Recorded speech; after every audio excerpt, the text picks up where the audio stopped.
You're not listening to another episode of the Renegade Podcast, and I'm interviewing the one and only Firewood Media. He's a massive Superman fan, massive Godzilla fan. He's been blowing up recently, but he's making content for a little while. I'm very excited about this. 3, 2, 1, go! Hello! Hello! Yeah. Oh, there we go. Hey, yeah. How you doing, man? I'm doing pretty good. How are you? I'm pretty good. This is gonna be audio only, so you can show your face if you want, but okay. Thanks. Not a problem. Yeah. How's it been going, man? It's good. Really quick, do you want me to record my audio in Audacity on my end too, so that you get a higher quality recording? You don't have to do that. If you want to, All right. sure, but Not a problem. I've done that where some people want that, some people don't. All good. okay. So, I just saw your recent video about James Gunn. Yeah. Yeah, and the one thing that really struck me about that video, you did a great job of breaking everything down. Like, when I heard about Gus Fear, I'm like, oh my god, bro, these guys are really, really stretching it. But man, what was because I know you did a couple videos about Snyder's fans, and not really his fans, but like there's a side of his fan base that's a kind of a cult base. And those are like your biggest videos. How could I say this? What was the moment you realized you had to make a video about this sort of situation that's been going on online? Yeah, I made a video about a year ago, and it's called, like, the most toxic fandom on the internet or something. Yeah. And that was sort of like the first big deep dive, and the idea behind that was just like, all right, I've been infatuated with this, like, side of the fan base where it's like, why are they like this? You know, Yeah. It's like almost like a weird curiosity. So I was like, Okay. let me just make a video about this. My buddy Josh co-wrote it with me, and Yeah. so we pulled a lot of, like, psychological journals and, like, looked at, like, tried to analyze it from, like, that perspective. Yeah. And that one did really well. But I guess for me, it's like I've always been a Superman fan, and I'm someone that when Man of Steel came out, I liked it a lot, actually. Yeah. And granted, I was 11 years old at the time, so it was like a bunch of fighting and Superman's beating up Zod, and but as time has gone on, I've kind of soured on that movie a bit, and the Snyderverse as well, I suppose. But a lot of it just kind of came from that curiosity of like, why? They're okay movies at best. I wouldn't say that they're downright terrible. I'm not a fan of Batman versus Superman, but it was just like, why? I mean, I'd get it if it was like Lord of the Rings. Like if they only made the first 2 movies of the trilogy and then they couldn't make the third. Yeah. And there were people like adamantly being like, finish the trilogy. I'd be like, yeah, that makes sense, because they're great movies. But with this, it's kind of like, I don't get it. And so that was sort of like the big question of why. And eventually it spiraled out into, kind of like becoming more of a video series in recent, days, just because of the Superman release and how everything's been kind of amplified by 10. But that's been sort of like the main thing, is figuring out why. And I think the why is something that I figured out. And it's people that are insecure about liking something as ridiculous as, Superman, a guy that wears tights, and he has his underwear outside of his, outside of his pants, he saves cats from trees. And in a way, I think Snyder kind of legitimized it in their eyes. And so to them, it's like a personal attack, because it's like, well, now this new James Gunn movie, people are going to view me as being, immature or liking childlike things. And I can't do that. So I think that's sort of the general headspace that a lot of these people are in. But it's been fascinating just from a psychological standpoint of like where these people are at. You know what I mean? And mostly for me, it's out of like concern. Like I'm genuinely concerned about a lot of these people. Yeah. But it's also kind of like that, like, wow, this is insanity. Like you're sending death threats over a Superman movie. It's interesting because like it's here's the thing. I've been following your channel for a while. Like that first Superman, the Snyder sort of deep dive you did on the fan base. That was one thing that caught my attention. And I've been following you ever since. And the other video that has blown up like crazy on your channel is the one from like a couple of weeks ago. It has like 350K.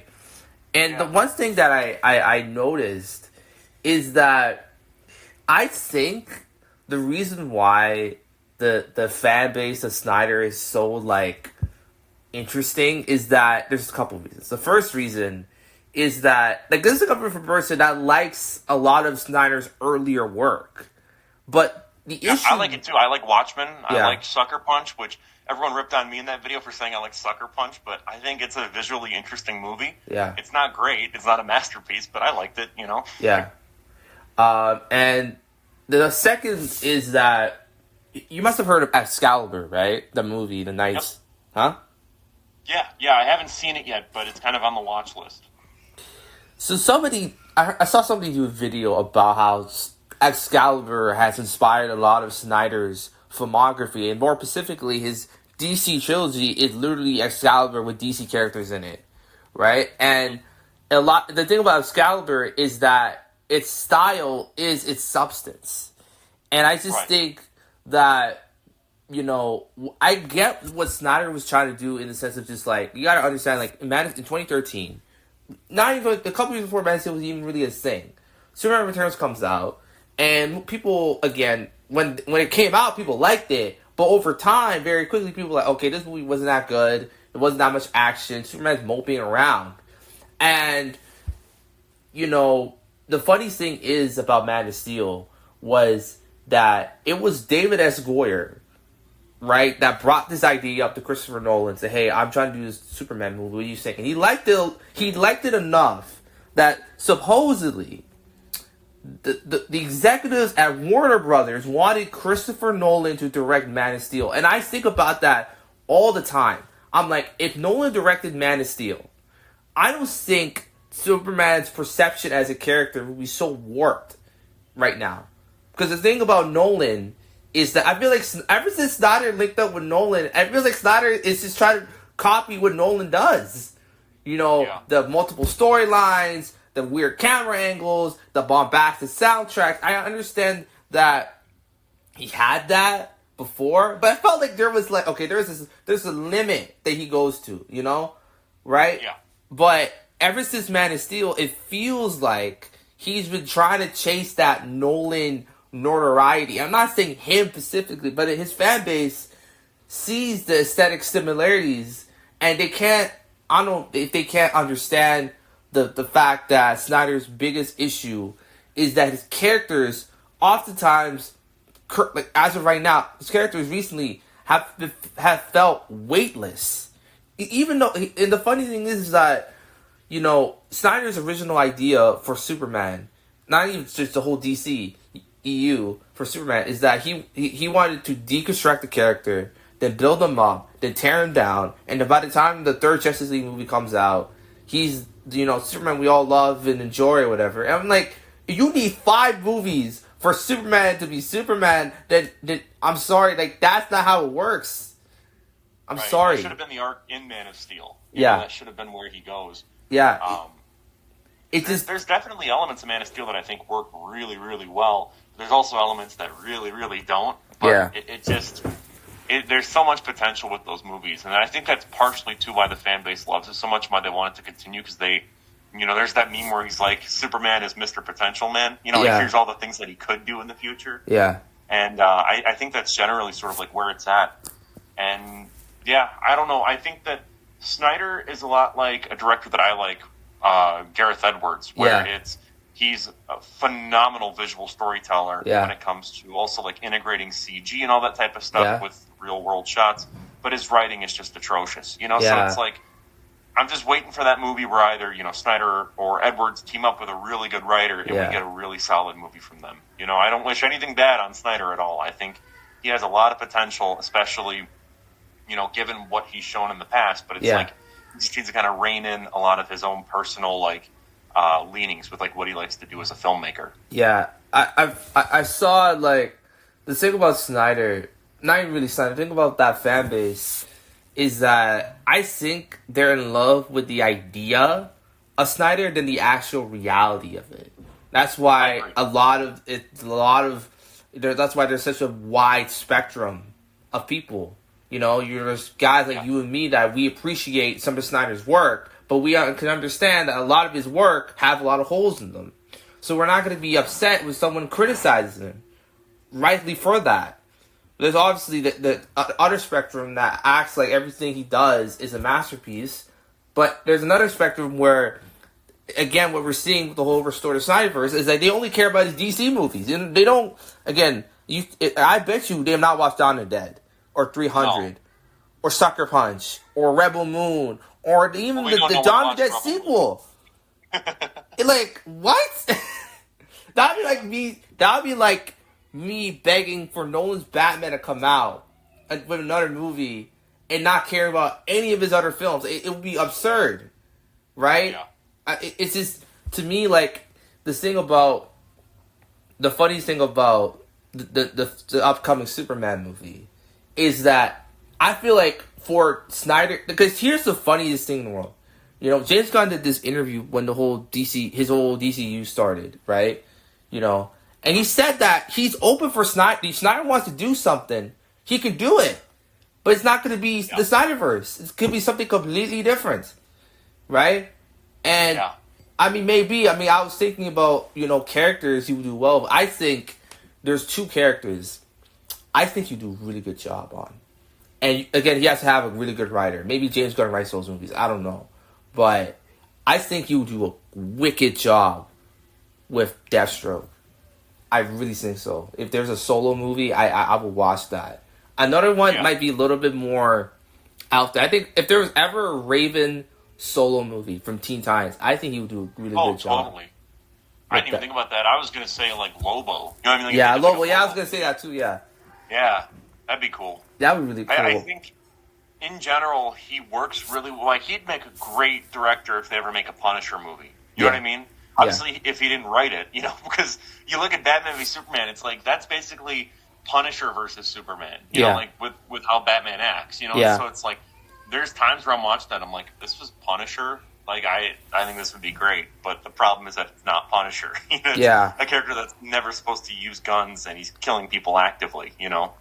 Yeah, it's just, there's one scene in BVS that really just, like, because the weird thing about BVS was that I watched it for the first time, right? And I watched the extended edition, but like all the Snyder fans wants everybody to watch. And initially, I enjoyed the movie, but I understood there were so many problems. And more I think about that movie, more and more I'm like, this movie's just not good. Like it's just, there's one scene where, how can I say this? There was one scene where it was the Capitol bombing. And Superman, a whole room just explodes.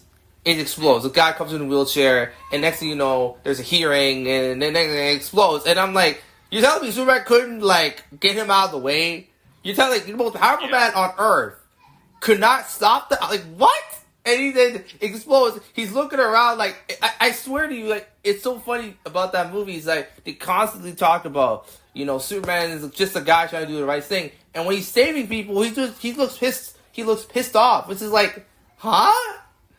Like, it just has this look on his face, and I know for a fact that the director told him to have that face, because I know for a fact Henry Cavill, like, that's not how he would do Superman, you know? So, right, it just doesn't make any sense.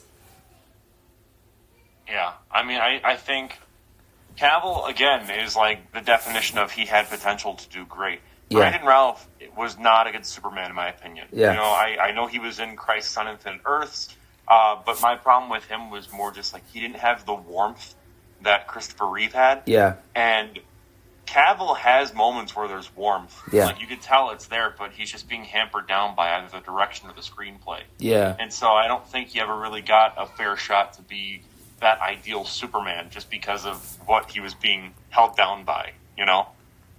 Yeah, that's, you know, the funniest thing about, you know, because the thing is that, like, rooting for a movie to fail is the silliest stuff ever.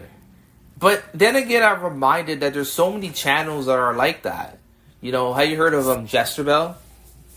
I have not, no. No.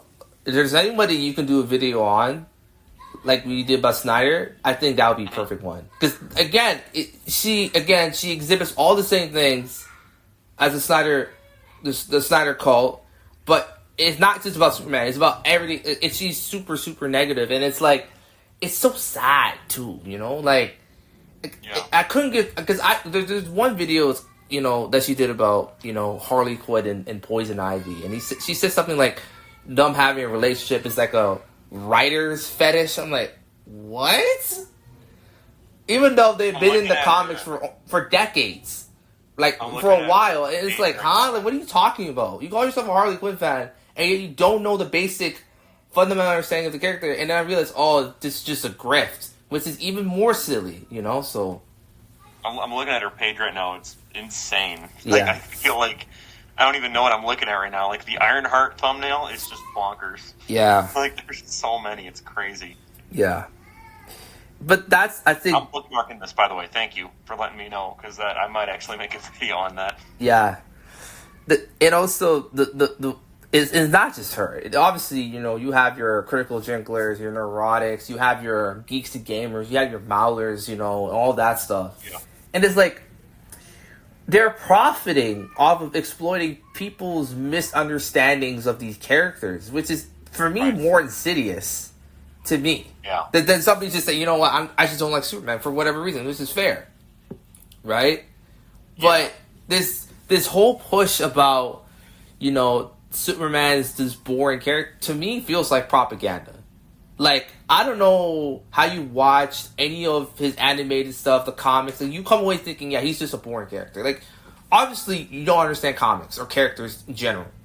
That'd be like me saying, yeah, no, Batman's just not cool because he beats up mental health patients every single day. Like, that's not, like, that's like saying the same exact thing. Like, again, you misunderstand the character, and also, the one thing that I don't like about, you know, Snyder's takes on these characters is that I feel like he projects what he thinks that the character should be. And obviously every director, every creator does that to a degree, but for some reason, like, even in the Justice League, that cut that he did, and here's the thing, like, I really like that cut, I still do, but there are times when I'm like, can we just get on with it? Like, there's just so much filler, you know, in the right in his movies. And the thing is, like, if you need 4 hours to tell a coherent story, and that's not like this epic or whatever, then I'm sorry, you're not you're not doing a good job. I value efficiency. You know, it's funny when people talking about, oh, this Superman movie is gonna be like 2 hours. Like, dude, if think about this for a second. How long was the first Superman movie? How long was it? I think it was it 2 hours on the money, or was it 2 hours? Hour? Yeah, okay. There's 2 hours on the money. You know, people forget. I think if you cut out the opening titles, you know, because that goes on for a while, it's probably about maybe then like an hour 45. Exactly. Yeah, it's very hour 45. Quick with its pacing. Exactly. It's very like boom, boom, boom. Yeah, right. And you know, it's to me, it's like, here's the last thing I'll say about Snyder's, you know, fan base is that I get, here's the thing, initially, the thing about the Snyder Cut is so funny is that when Justice League came out, right, that's when I start really getting into, like, comics and stuff. Like, I always loved superheroes, even when I was a kid, right? So any big MCU movie, any, like, DC, I'll be in the theater. I'll be locked in. But I didn't really know about the origins or the comics. I knew about Batman, Spider-Man, Superman, everybody knows. But all the other characters, I didn't really know, right? And look, the thing was that when that whole campaign started, I'm like, you know what? Let's see what happens. And then when it comes out, and the next thing you know, it's kind of like, okay, you give them an inch, they're gonna want a mile, type of thing, right? But first, they want the whole universe now, and it's like, it's the silliest things, the silliest take I see about a lot of from a lot of these sort of fans. Is that there's a void there's a void inside, and they're trying to fill it with something that's not gonna come back, man. Yeah. You know, like, say what you want, you know, I get it. Like, Teen Titans fan base has a similar problem. They keep begging for the OG show to come back, and I have to keep telling them, no, it's not gonna come back in 20 years. Move on. Yeah. You know what I mean? That's another video you might that's another video, you know, you might want to make, because that's something I don't see people bring up. But that's a whole different conversation. At some point, you gotta move on. You gotta move on, bro. And I understand. The best way to move on is to just support whatever Snyder's doing next. You know? Exactly, yeah. You know, if he wants to make the Fountainhead or whatever, support that. He wants to make... And I'm supposedly a Snyder hater. I watched Army of the Dead when it first came out. I watched Rebel Moon when it first came out. You know, like, it's like, if I'm a hater, then it's like, then what are you? You know what I mean? Yeah, exactly. You know? And the thing is that the thing is that with a lot of these sort of content creators, you know, them all of a sudden wanting Snyder's Superman to come back is the funniest thing in the world. Because a lot of them hated Man of Steel when it came out. There's videos, like, there's receipts, like, they hated Man of Steel. They hated BBS. Now all of a sudden you want Snyder to come back? For what? Because his Superman's not quote-unquote woke? Like, what are you talking about here? Like, it really angers me. Like, and also, you know, sort of the false accusations that Gunn be getting, like, it's silly. Like, dude, like, Gunn and Snyder are, like, best friends. Like, come on now. Like, yeah. I mean, I swear, I mean, they were like in this episode of South Park or something like that, or...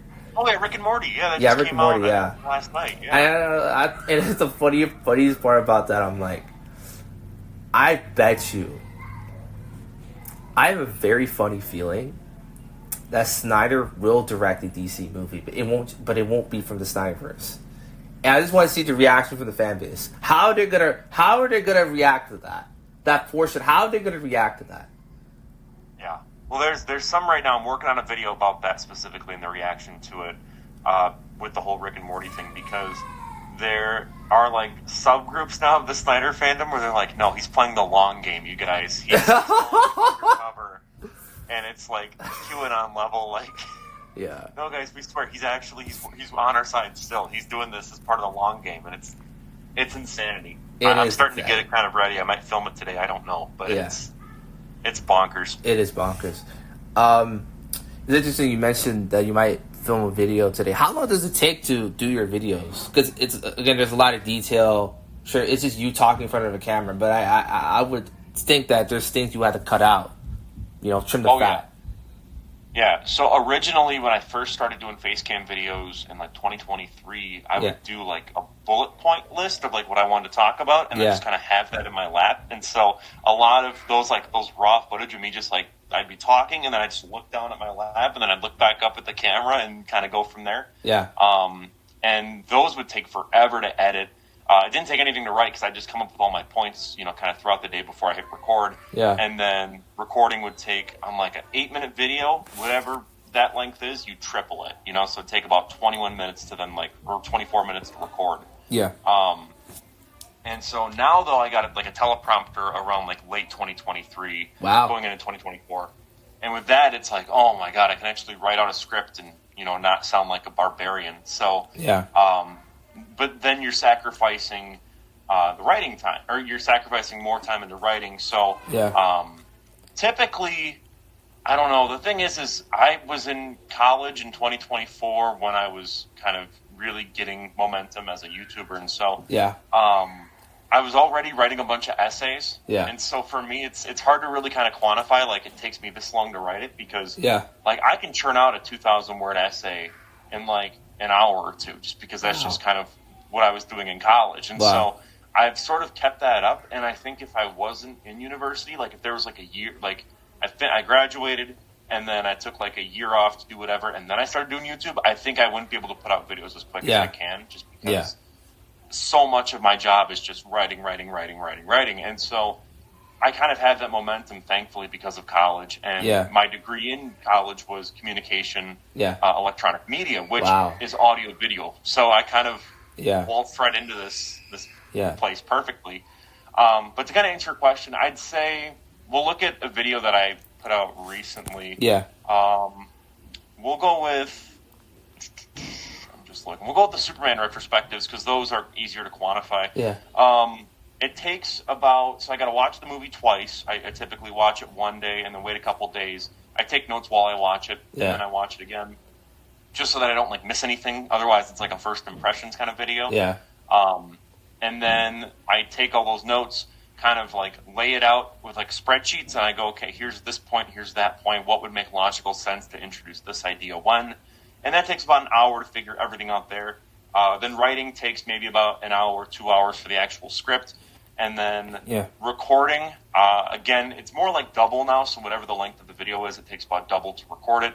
Yeah. And I have a new setup now, thankfully, where I'm at my desk. I still have the old one where there's my usual background, but desk setup is really nice because I just have all my lighting plugged in and everything. Yeah. The mic is ready to go, so I can just turn on the camera and shoot, which is fantastic.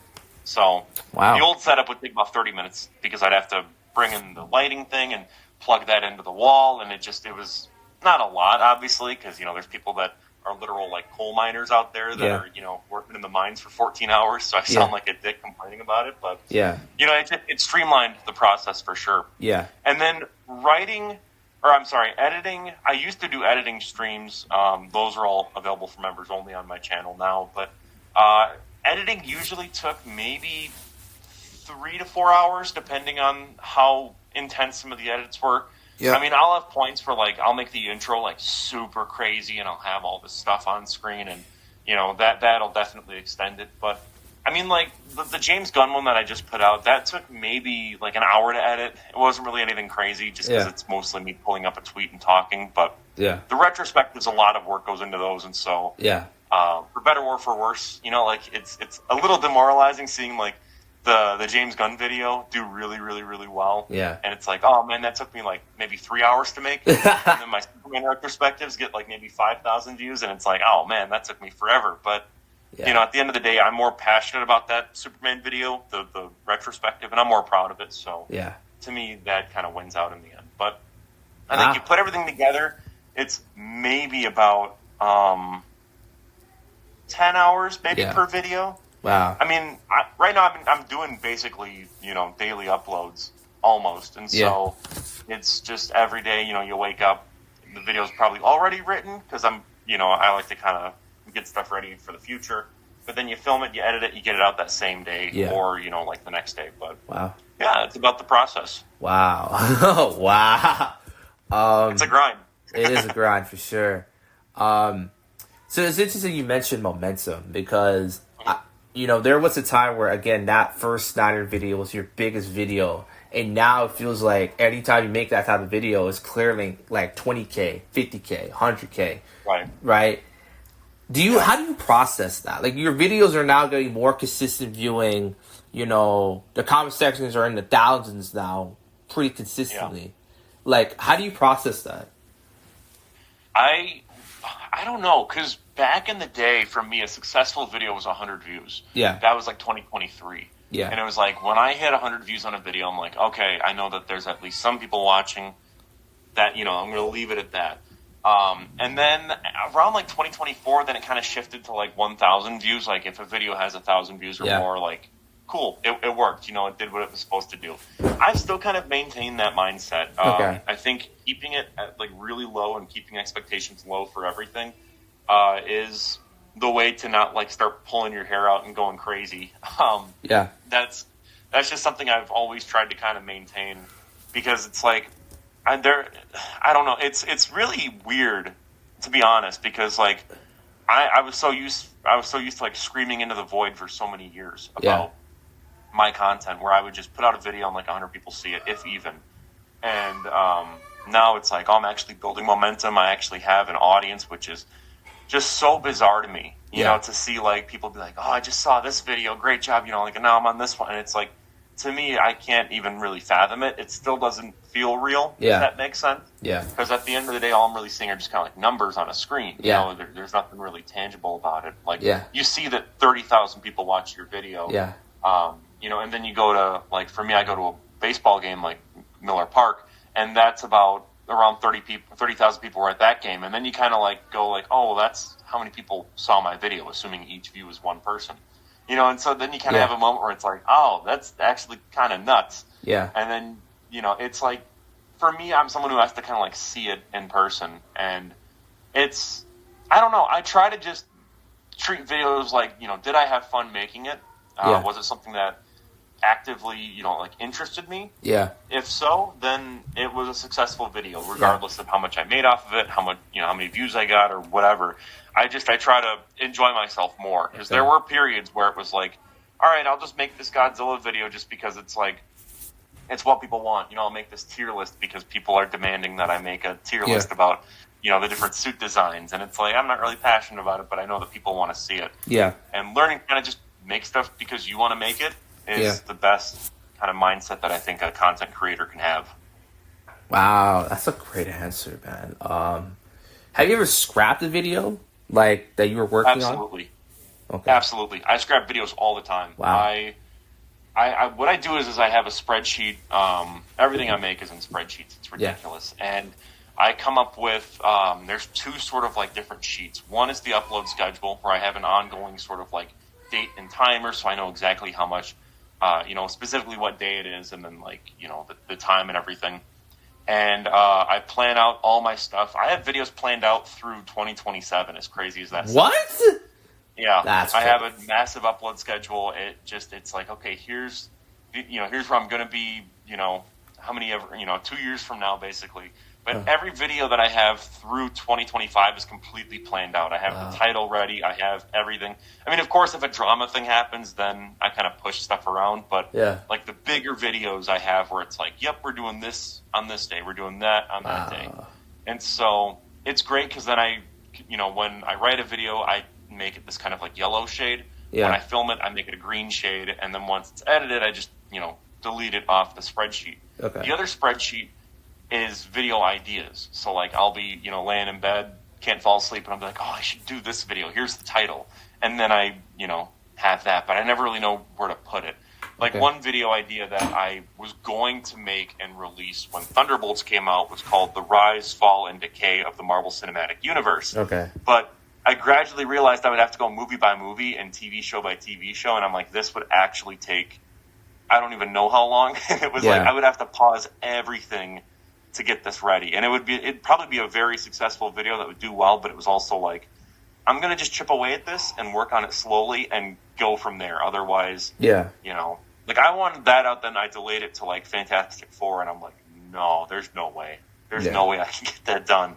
So whenever, I'm sure Doomsday comes out, I'll try and have that ready. Okay. I don't know, but interesting. I've scrapped so many videos though. It's bonkers. There's a whole series that I actually scrapped entirely, and it was it's either one installment out, and it's like how Gareth Edwards made monsters for $200,000, whatever the video title is. Yeah. And it was going to be more of a consistent series where it's like how a DIY horror movie changed the genre forever, and it would have been about Evil Dead. Yeah. I'm talking about like the scrappy sort of indie projects out there, because that really fascinated me. Yeah. But I slowly realized I was kind of just telling the same story over and over again, where it's guy gets idea for a movie, uses, the assets that he has around him to make it, he makes it, it's a success, and so it was just kind of like, that's, could be interesting, but it's also very repetitive, and I don't like that. Wow. Interesting. So, was there like a video that was so out there recently that you just like scrapped? Like, the audience is just not going to get what I'm trying to say here. Let me check. Let me go through my Google Docs here, because I always kind of take a bunch of ideas and see if it works. I think the biggest one is it would have been called The Rise and Fall of the Jurassic Park franchise, and it would have been a whole deep dive into each and every movie and why it's bad. Or, I love the first one, second one, third one, but then the Jurassic World movies are just atrocious in my eyes. Yeah. And it would have been kind of like that and going over the behind-the-scenes stuff, but it just got to a point where it was so long and it was so ambitious that I'm like, I feasibly can't do this because I want to cover, the Superman stuff, and I want to continue the Gamera stuff, and it just got to a point where it was like, I really, really, really don't think it's tangible for me to do this, so I just cut it down. I just took the first half of it where I'm talking about the first Jurassic Park movie, and I made that into a video, and so most of that was scrapped. I still really want to, finish that up and, eventually make that someday, but the other one was I still might make it. I don't know. There's a video game from 2011 called Brink. It's a first-person shooter. Yes. And like, okay, cool. Have you heard of it? Have you played it? No, but I heard. I know some guys that mentioned it to me. Yeah, but I haven't played it myself. Yeah. It's one of my favorite games ever because my brother and I used to play it all the time way back in the day. Yeah. And so it's free on Steam, and so I added it to my library, and so I started writing a big kind of like retrospective video about that, why it failed, and then also why I think it works so well as a first-person shooter. Yeah. And that's one where I'm probably not going to scrap it, probably will, I don't know, but it's another one where it's more of a passion project, and, when some of the quick, like the news type videos that I make, or like the ones where it's about current events, like those really kind of like push videos like that to the wayside, but eventually I'm sure I'll make that video, it's still just kind of in the writing process. Okay. Interesting. This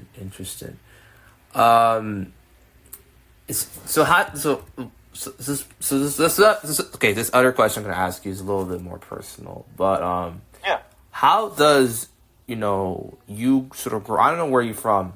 Where are you from? I'm in Wisconsin. Wisconsin. Okay. Yeah. You fan of the Bucks? I don't really follow basketball. I've never been to a Bucks game, so Are you into sports? Brewers, and then I like the Cincinnati Bengals. So okay. So, how does you growing up in Wisconsin? How does it affect the content that you make, or does it affect it at all? Yeah, back when I first started out, it really did. I had this series where I would talk about Wisconsin urban legends. Yeah. So like, we had one where it was called Doveland, and it was this town here where apparently it went like completely. It was just wiped off the map from a military experiment that went bad. Yeah. And so I in that video I kind of broke down the urban legend, and then I explained that no, it's actually Delavan, Wisconsin, but we have such thick accents here that it kind of Delavan, it kind of just melded into one thing. And Delavan is a town that very much exists. Yeah.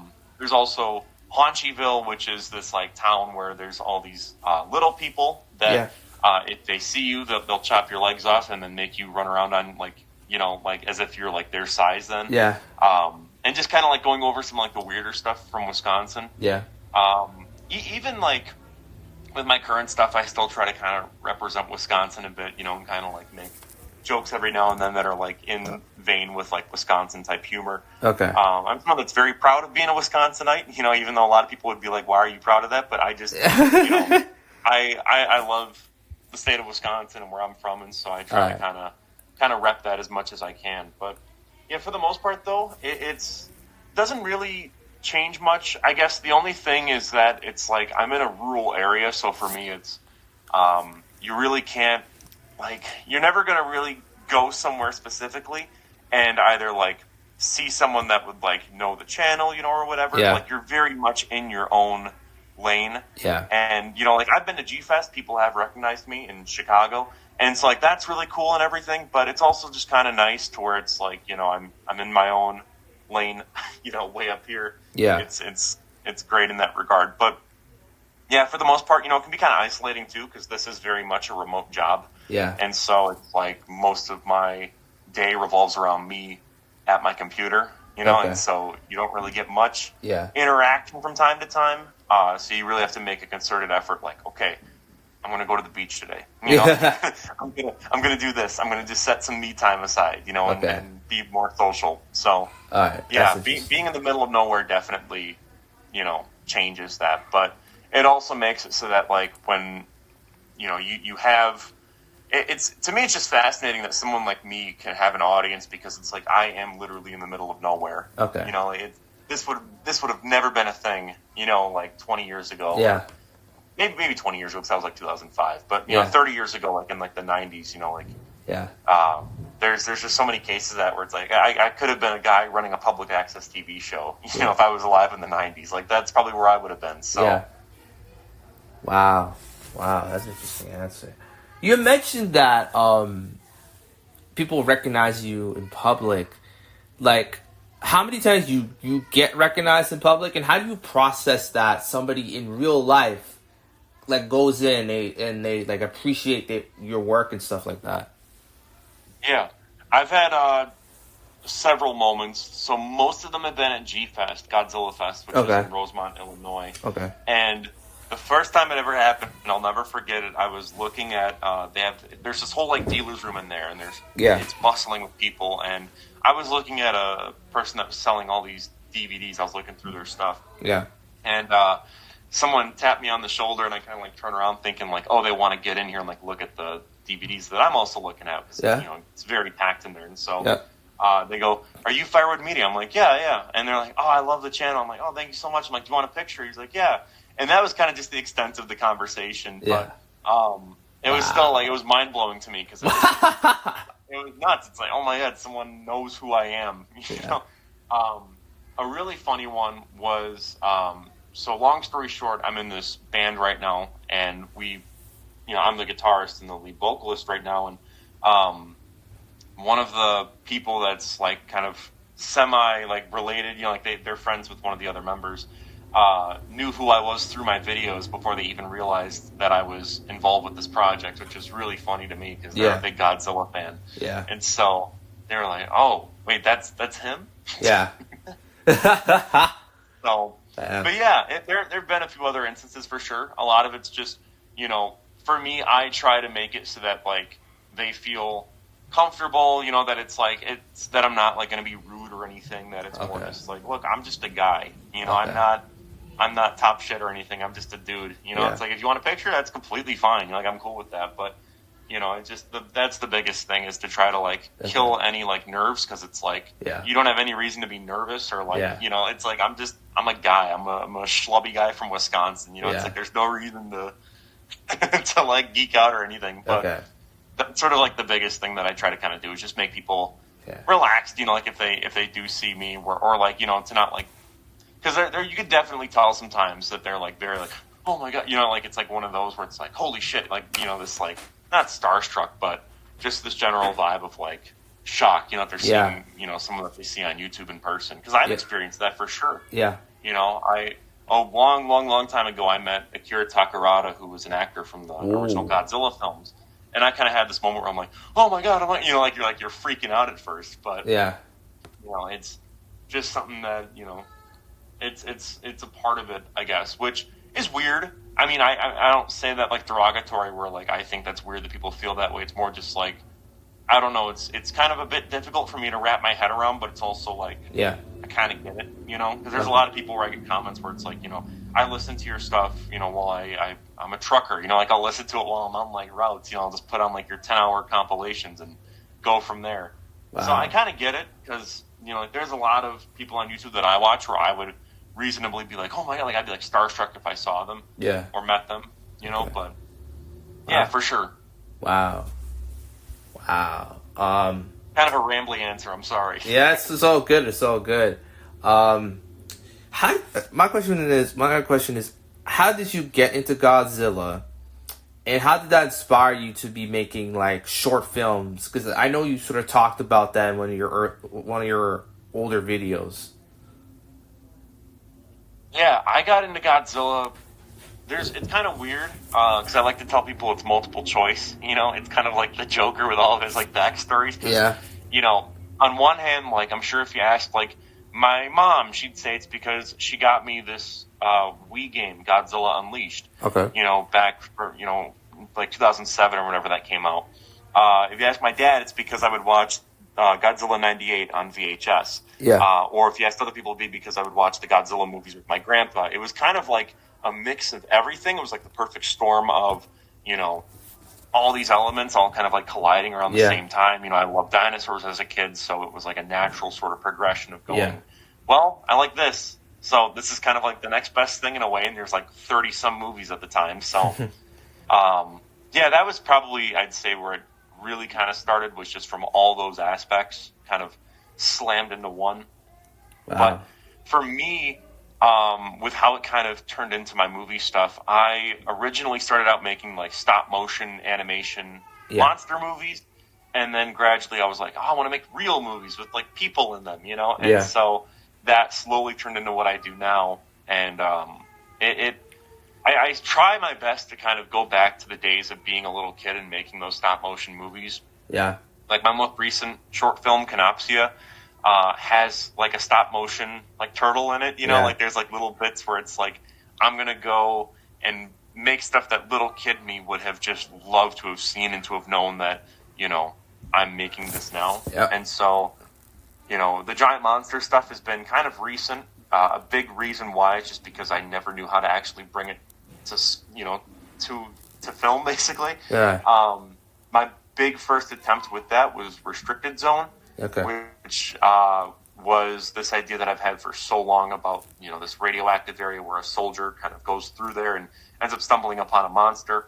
And that was like the big one where it's like, as soon as I make that, it's like I know that, you know, I can die happy. You know, I know that I'm solid. I did everything that I've wanted to do as a filmmaker. And obviously I still want to keep making movies, but that was probably like the biggest one that I'm still the most proud of, where I think it's probably my favorite thing I've ever made. I don't know, but, you know, I'd say before that it was this movie I made called Pesticide, which I made in high school my senior year, because it had all these different storylines and all these different points of influence, and I'm still very much proud of that. But as I get older, it's like, yeah, you know, a high schooler made this. You can tell. Yeah. But Restricted Zone is one that I'm like, I love that movie so much, and I have moments where I'm like, I kind of want to make a feature film version of it, but then it's also like it would be very expensive. Yeah. You know what I mean? So. Yeah. Interesting. Yeah. Who's the most famous person to say, "Hey, man, I love your work," or "like your work"? Okay, so there's been a few, at least in the YouTube sphere, where it's kind of like, you know, Manga Common is one that I love their work. They have about 200,000 subs on YouTube. Okay. And they reached out and said that they love my stuff, and they've commented a few times on my work. Okay. It was so funny too, because I just watched their like Five Nights at Freddy's video. Yeah. and then they had commented that, and I was like, oh my god, and it just blew my mind. Yeah. To consider that, you know, someone like that was watching my stuff. God, there's a few. There was one where they had just posted a video, and then I had posted something similar. Warping Fist. They do a lot of kind of similar stuff that I make. Yeah. And I mean, like, I consider them to be famous, you know, because it's like 50,000 subs, I think, is a lot. And, you know, I watch their stuff. I've been watching their stuff for so long. And I remember they reached out and it was like, whoa, that's nuts, you know, and I still get moments like that. Wow. Another big one was Up From the Depths. They're a YouTube channel that I watched years and years ago, when they were doing their Godzilla videos, and they really inspired me to make my own stuff. Yeah. And so when they followed me on Twitter, I literally, like, I had a moment where I'm like, oh my god, like, I made it. And there's been moments where I want to, like, reach out to them, but it's also like, I don't know what I would necessarily say beyond just, like, fanboying up, being like, dude, thank you so much for doing, you know, like, I don't know. I think it's just one of those things where it's like, you know, there's people that have reached out, and you have moments where it's like, oh my, like, because at the end of the day, you know, like, I'm still just another dude that watches YouTube. You know, like, there's a lot of people that I love watching. And, it's interesting though when people reach out, because it's like, oh, this is nuts. You know, because you don't even consider that. You know, you really don't. Yeah. Wow, that's interesting. That is interesting. How did you get into Superman and just comics in general? Yeah, so we always had the channel FX on when I was a kid. Yeah. So typically in the mornings they would play like 2.5 Men, and then it would be around noon, then they'd play like a superhero movie, and then they would kind of do like a superhero movie marathon then throughout the day. So I vividly remember from a very young age, like during like the summertime when I'd be in like, you know, elementary school, we wouldn't be in school, you know, but it'd be like summer break, and we'd just have that channel on, you know, like I'd probably shouldn't have been watching 2.5 Men at that age, but, you know, like that would be on, and then it would be like, all right, time for, you know, X-Men The Last Stand, you know, and then that would play, and then you'd see like maybe X-Men Origins Wolverine, or Spider-Man 3, or what have you. Yeah. And the one that was always playing, for some reason, it was either on there or it was on TNT, would be the Christopher Reeve Superman movies. And as a kid, I was kind of bored by them, but I like the concept of Superman a lot. Yeah. I've come around to them now, obviously, but Yeah. you know, when you're like 6, all you care about is just giant battle scenes and fight scenes. Yeah. And those movies really didn't have that for the most part, you Yeah. know. But you know, Superman Returns kind of came out around that same time, so it was sort of like I was generally aware of him, and some family friends had given me this like Superman toy as well, so I was very much like, you know, oh, okay, this is a thing. And also one of my favorite songs as a kid was Kryptonite by Three Doors Down, and so that whole song is, you know, kind of about Superman. Yeah. So I always kind of had this awareness of him, and it wasn't until like when I was turning like 10 or 11 when I started to really get into comics. Yeah. And for me, it was like I loved Kingdom Come. I loved the art style. I've always loved Alex Ross's style in general, but that was one where like I wouldn't even like read it because I couldn't really understand what, you know, like obviously I could read, but it was more just like I was there just to like look at the pictures and how beautiful it was. Yeah.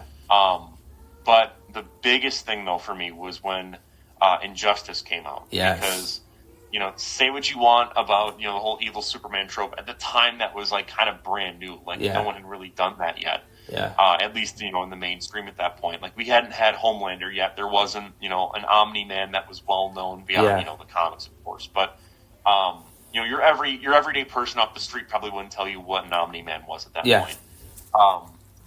And when I played Injustice, it was like, oh my god, I love Superman as a character. Yeah. I don't like the Elseworld one. I didn't like him being evil, but I loved like that like Earth 1 version of Superman in that game. And then I just went down the rabbit hole from there. And I was just obsessive with Superman. And the Man of Steel came out, so it was like, oh great, like this is, you know, here he is, and I got to kind of see that take on Superman. Liked it a lot at the time, but as time has gone on, not so much. But you know, I was really big into like collecting all the toys. Like as a kid, I loved the Total Justice run that they did by Kenner. Yeah. I still have the Aquaman one.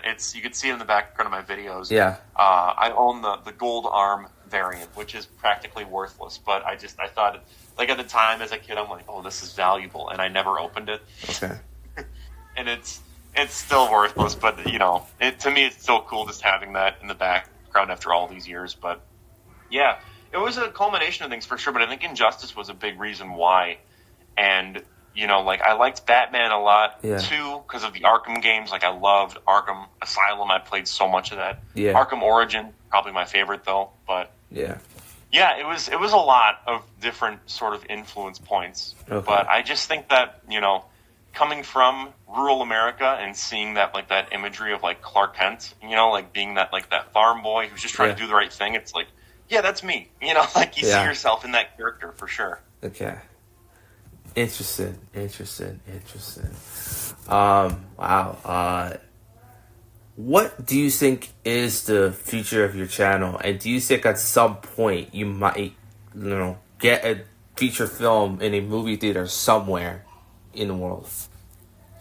Yeah, I premiered Pesticide in a movie theater. Wow. So for me, I kind of hit that. I got that point already. For me, I kind of got that satisfaction. Yeah. But, you know, I mean, for me, it's like the biggest thing that I've kind of been telling myself is that I don't want to be the Godzilla guy, you know, for the rest of my life. I don't want to talk about Godzilla movies until I'm 45 years old, you know, and I'm like graying, and it's like I have, you know, like kids and everything. Like, as great as that would be to keep making that my job, I know that this entire YouTube thing is very temporary. You know, like I know that it's not going to last forever. I've kind of considered like 2027 might be that point where it's like, you know, we're going to slow down with the Godzilla stuff for sure, just because it's also like that's when I'm going to wrap up my retrospective series. Yeah. So I know that it's like I want to talk about other things. You know, like I have other interests besides Godzilla. So it's just one of those things where it's like I'm kind of prepping for that point, even though it's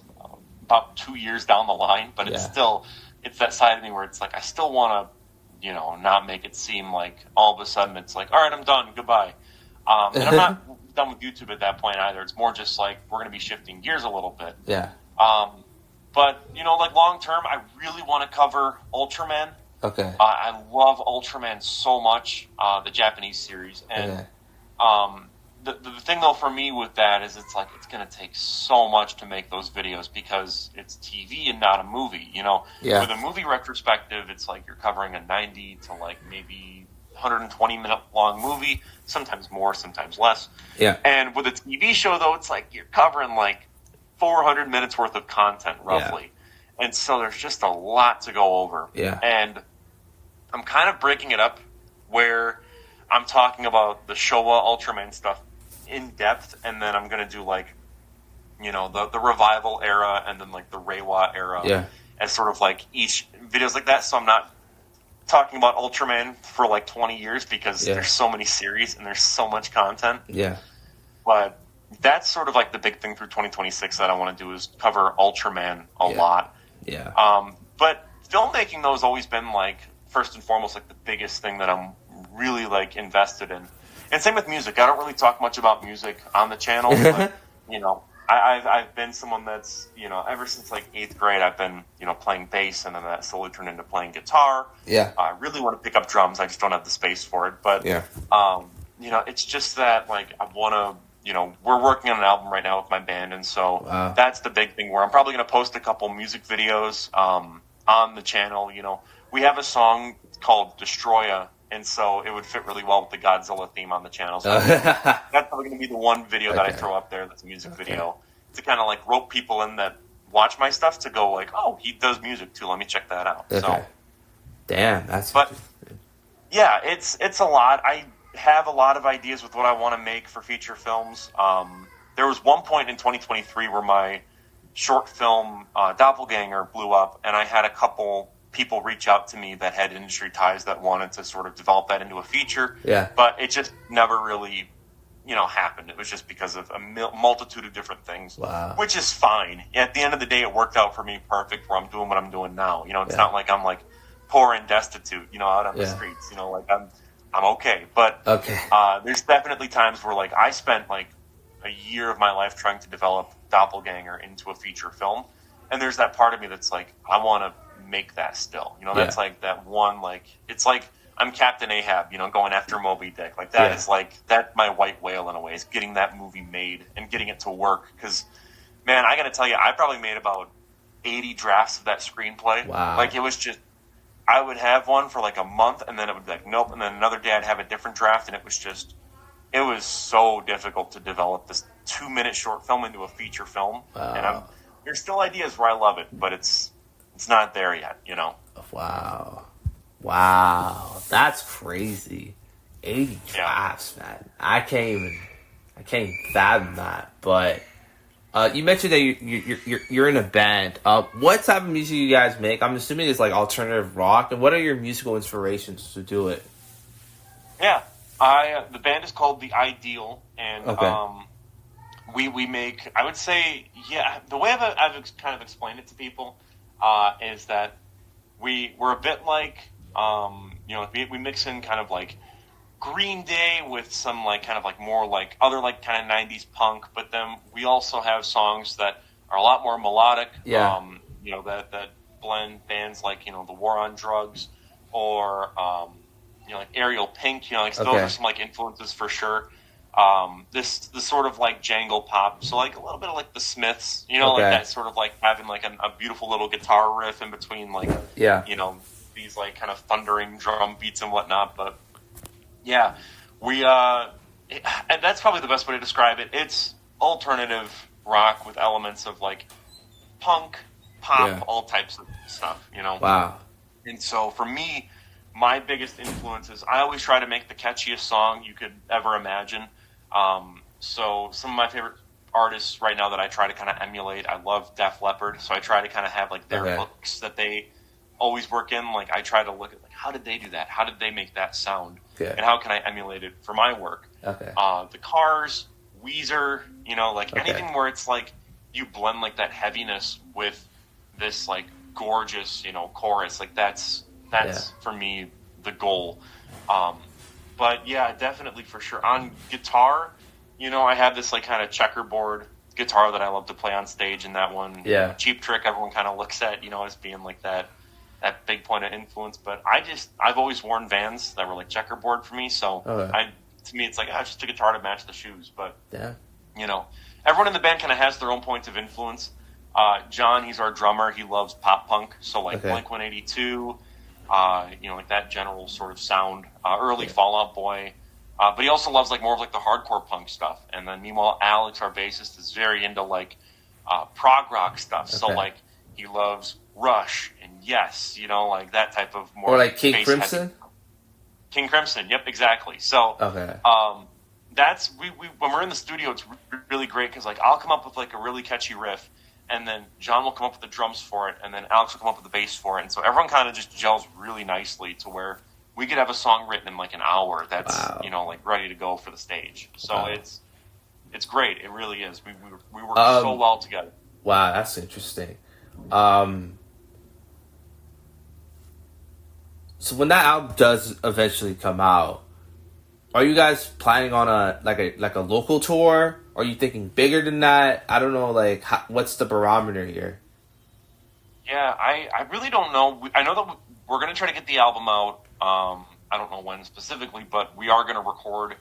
We have a big session coming up on Wednesday to hopefully hammer in a lot of the missing pieces that we have so far. Okay. But, the goal for me at least is to try to market it more online. And still we're going to do some shows locally and do our best to really get our name out there and to, kind of spread awareness of the band.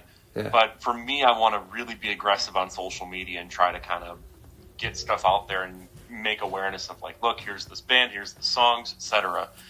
And even subtly, I've been trying to kind of do that. We have a song that will be one of the singles. It's called "The Town That Dreaded Sundown." Yeah. And for my live streams, when I used to do that, I haven't streamed in a minute, but the opening that would kind of play for like the starting soon screen would be that song to kind of just expose it to as many people as possible. So just playing kind of the long game there. We really don't have many big connections, but the Milwaukee music scene is fantastic, and we really want to play some shows in Milwaukee to kind of break into that for sure. But for the most part, it's just seeing where we go from here is kind of a massive question mark. It's like, let's just try to get the album out and see where we go from there.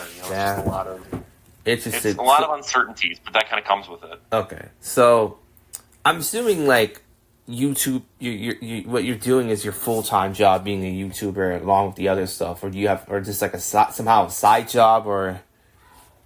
It's a little bit of both. I'm working part-time in another position for an entirely different industry. Okay. But for the most part, I do kind of treat this as like my main source of income. I'm job searching right now for an actual, full-time position. So that's another thing where it's like, once I get that quote-unquote big boy job, like where you're working full-time, and salary and everything, then for sure, then I'm going to, kind of treat YouTube more as a side thing and slow down the uploads significantly, even though realistically, like I could make this a full-time position. I just, it's one of those where it's with YouTube, it's so, like I could wake up tomorrow and my videos could just start bombing for no reason, and then it's like, and then you're done. Yeah. And I don't want to risk that, where it's like, I want to just keep doing what I'm doing, not treat it as a job, don't bring that pressure to it, and just make it more of a hobby, where you make a little extra money on the side and have a full-time job aside of that. Because most of the people that I follow on YouTube, that's been kind of like their biggest advice towards people is like, do not treat this like a full-time job because it is so inconsistent, unless you're like so big that you can't fail, like a million-plus follower base. But for people like me, it's very unwise, I think, to make it a full-time job unless you have like a million sponsorship deals that are signed in and like locked in, contract wise. But I definitely like right now it is, but I don't want it to be. I'm kind of in that weird position. I think a lot of people would like this to be like their full-time job, but I'm in the complete opposite end where it's like, no, this is stressing me out. You know what I mean? Yeah. Wow. Interesting. So, I'm assuming you're living by yourself, right? Like you mentioned, you're living like middle of nowhere in Wisconsin, but. Oh yeah, I'm living with my folks, but that's kind of standard right now, especially in this part of town. But definitely would like to move out eventually. It's more just kind of it is what it is. It's just a matter of where I'm at right now. Having just graduated college, Okay. Would you be open to moving like outside of Wisconsin? If you get big enough, you might want to move to like Canada or maybe somewhere else, because I know the situation in the U.S. is getting kind of messy with the leadership at top. I don't want to get political, but like, things are kind of moving in a certain direction. So, are you open to that, or? I mean, not really. I'm pretty satisfied with where Wisconsin is right now. To me, it's like I wouldn't mind. The only other place I think I would ever want to move to is like near Ohio, near like the Cincinnati portion, because I spent a good deal of time growing up near like the Dayton area, and so for me, it's kind of like that's why I'm a Bengals fan, is because I would spend a lot of time there, and so going to Bengals games and whatnot as a kid. Which I think should constitute as child abuse, letting a kid be a fan of the Bengals, especially at that time. Like, that is, at that point, it's like, that, I don't know, CPS should get involved. Same with, at least I'm not a Browns fan, though, like, I'll say that, but, like, right now, though, like, they're doing good, thankfully, but yeah, no, I don't know, I think that, I do think that I'm pretty satisfied with where I'm at right now. The only gripes, I think, with Wisconsin that I kind of have is that, like, the weather sucks. Like, when it snows, and when it's hot, it's hot. Like, you get all the extremities. Yeah. Like, I think right now, how hot is it out here? We got the AC on right now, so it's pretty nice in here.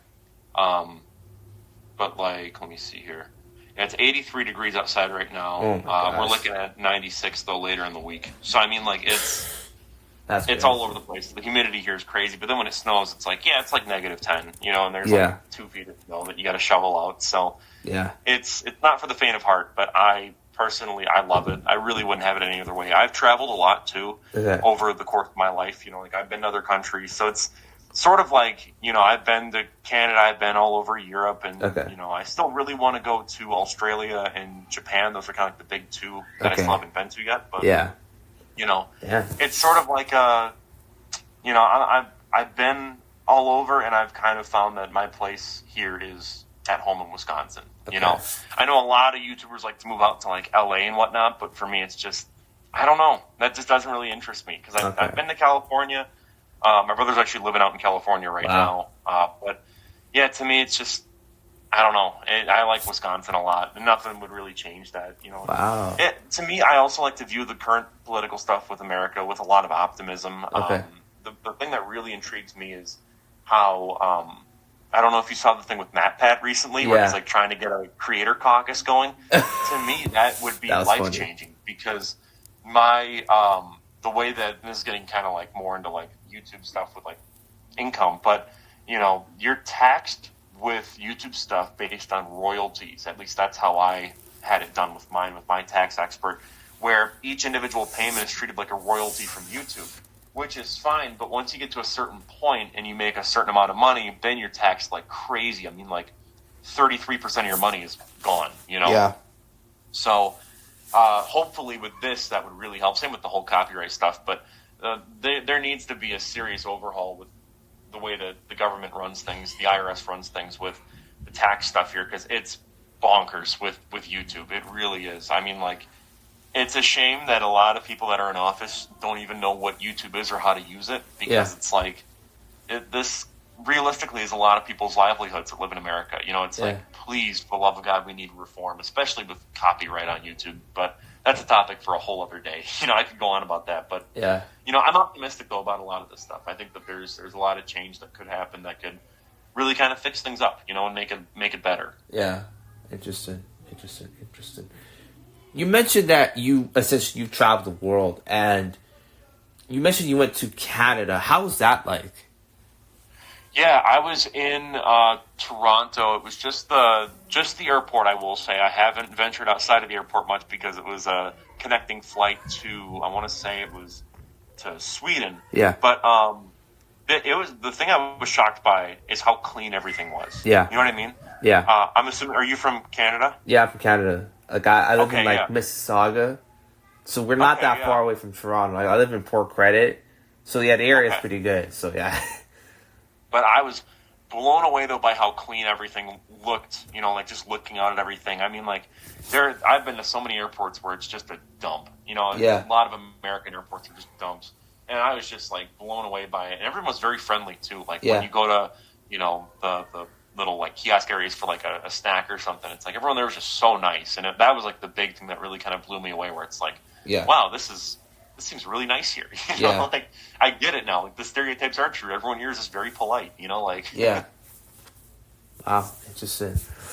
It's funny. I haven't gotten around much, though. I'd like to, for sure. Like, there's a lot of areas that I'd like to go to, mainly the northern parts, you know, where it's really rural. Like, I'd love to check some of that out, for sure. Yeah, you know. Yeah, I've been all over the world as well. I mean, there's one trip I went on. I'll never forget this trip. So, it was 2014. And my parents were planning this trip for like years. We were supposed to go like the year before, but you know, we didn't have the sort of the money to like make it work.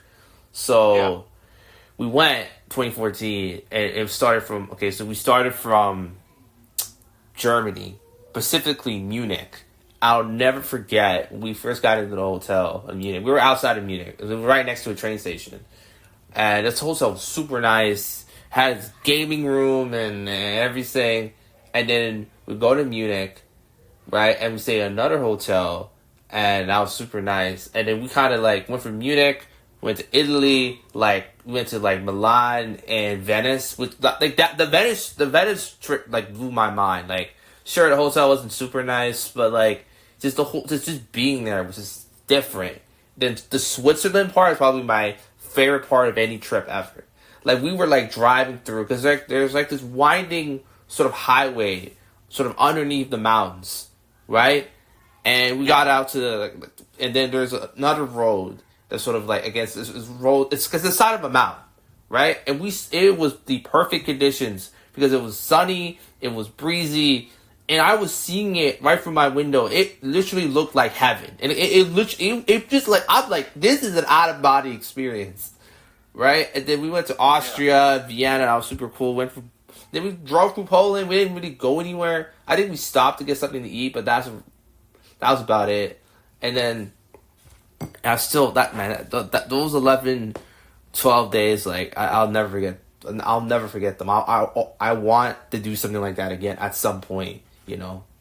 Yeah, I went to, for me, Amsterdam. When I went there, I was just kind of in, like, a bliss, you know? It was like, I felt like it was like a home away from home kind of thing. You know, it was fantastic. One funny thing was when I went to Germany, I was kind of like just walking around and, you know, we were driving. And after a while with driving, you know, like I kind of would just like look out my window and be like, this is just Wisconsin. Like, this just looks like Wisconsin. I mean, so much of their geography, which makes sense because there's a ton of German immigrants that came here, you know, in like the 1800s. Yeah. I mean, my ancestors literally were those, you know, so it's like, it's just funny to me because it's like, you know, oh yeah, that, you know, this is just like, there's like dairy farms, you know, like you see this stuff. It's like, I feel like I'm just in Wisconsin again. It's the funniest thing. But yeah, definitely though, Amsterdam, I think was one of my favorites.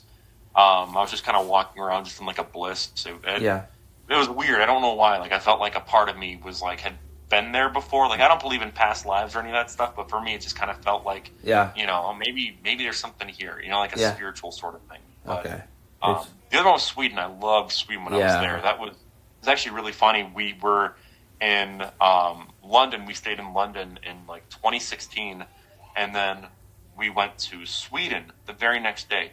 The day that we left, Brexit happened.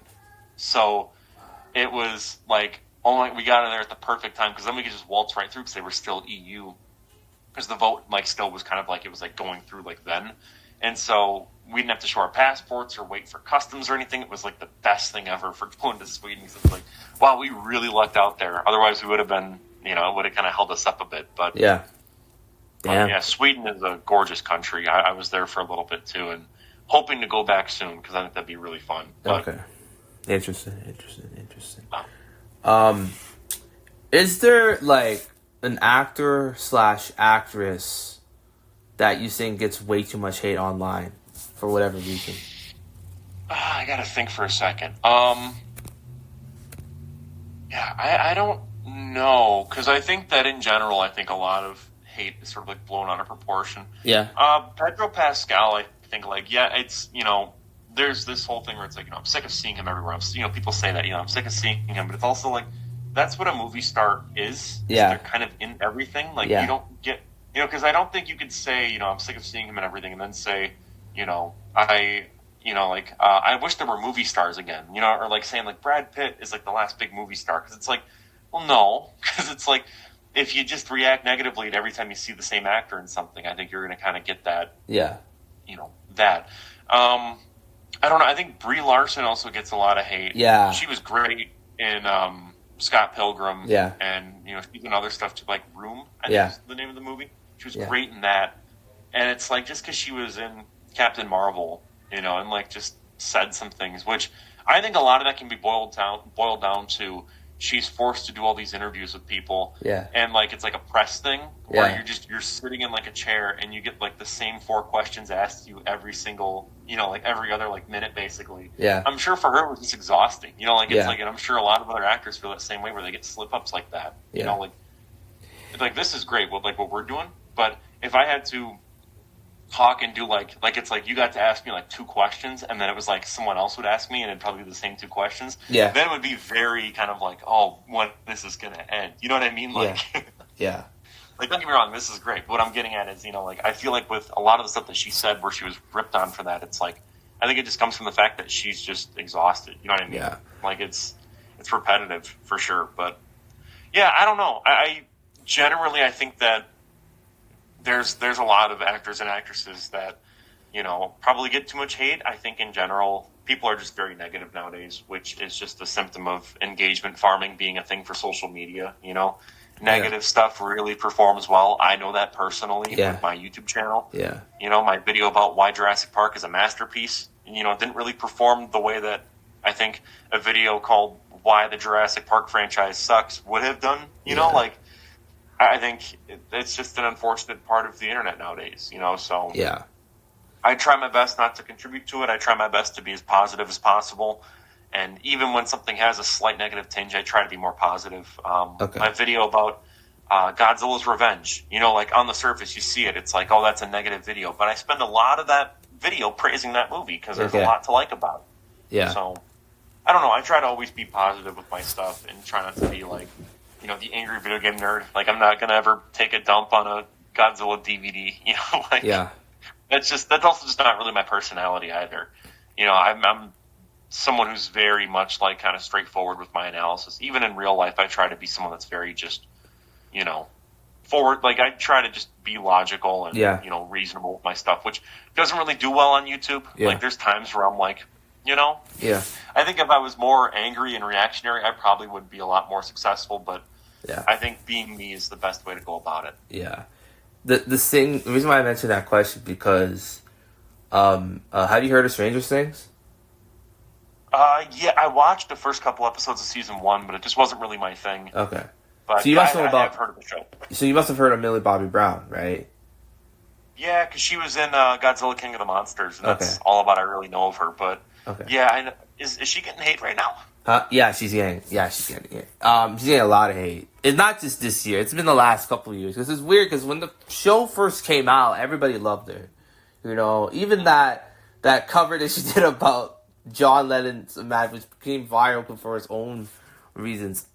People still liked her. And then all of a sudden, after... I think after season 3, and funny enough, after that Godzilla movie 2019, that's when I started noticing everybody online switching up on her. Everybody trying to sort of rewrite history. Oh, she's this and she's that and she's a narcissist and she loves interrupting people. I'm like, what? Like, what are you talking about here? And you're bringing up stuff that's not even relevant, right? And it's just, it also, there's this comment I saw that really because I remember, have you heard of, do you go on Reddit? I know you make videos, huh? Yeah, not much. I try to kind of avoid it a bit, but I go on there whenever I need to do research for a video. Alright. So there's this subreddit called Doppelgangers, and there's was one post that went viral. It had like 300 comments, 300 upvotes, right? And one of the posts, I never forget this, one of the comments said, "You look like Millie Bobby Brown." And this is her when she's this, I think season 1, she was on Jimmy Fallon or whatever, some photo or whatever, right? This is, and to say this, and you look like her before she started looking scary. I'm like, what? Just think about that for a second. Like, that to me, like, you literally outed yourself by saying shit like that, Yeah. And it's just like, it's disgusting. It really is, right? Yeah. And I think a lot of that hate is the fact that, she stood up for herself for certain things. And I also think that there's this perception that just because she's not Timothée Chalamet or Meryl Streep or whatever means that her career is an abject failure, which is just, again, it's dumb. You know? The internet has a really big problem of like, okay, this is the greatest thing ever, and this is the worst thing ever. Sometimes things are in the middle. You know? The world is a gray area type of place. You know? It's not a crime to be okay or decent at acting. You know? Like, I just, to me, it just baffles me. One thing I will say is I do want to start kind of wrapping up just a little bit because I gotta be somewhere in a few minutes, just as a heads up to you. So if you want to ask a few more questions, that's completely fine. Just, making you aware. Okay.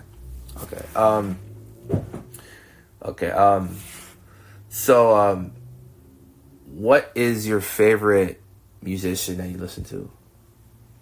I'd say probably Ghost right now. Okay. Ghost is up there. King Gizzard and the Lizard Wizard is up there for sure.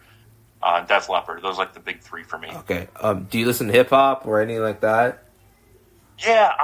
Well, it kind of sucks because I used to be really into Kanye before all the stuff happened. So now it's like one of those things where like you have to like put an asterisk next to it when you're like, I like everything that's like, we'll go a little bit like maybe elements of Donda and before. You know what I mean? Like everything kind of before that. There's still stuff that he did and said that I disagree with even during that time period, but yeah.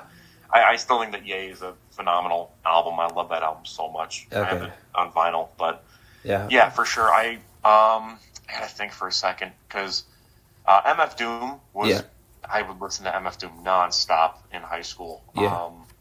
When he passed, like that absolutely just shattered me. That broke my heart. Yeah. Let me check my playlist real quick because I know lately I've just kind of like I've receded into just listening to like a lot of kind of like rock stuff lately, but I know that I've got other kind of hip hop stuff on my playlist.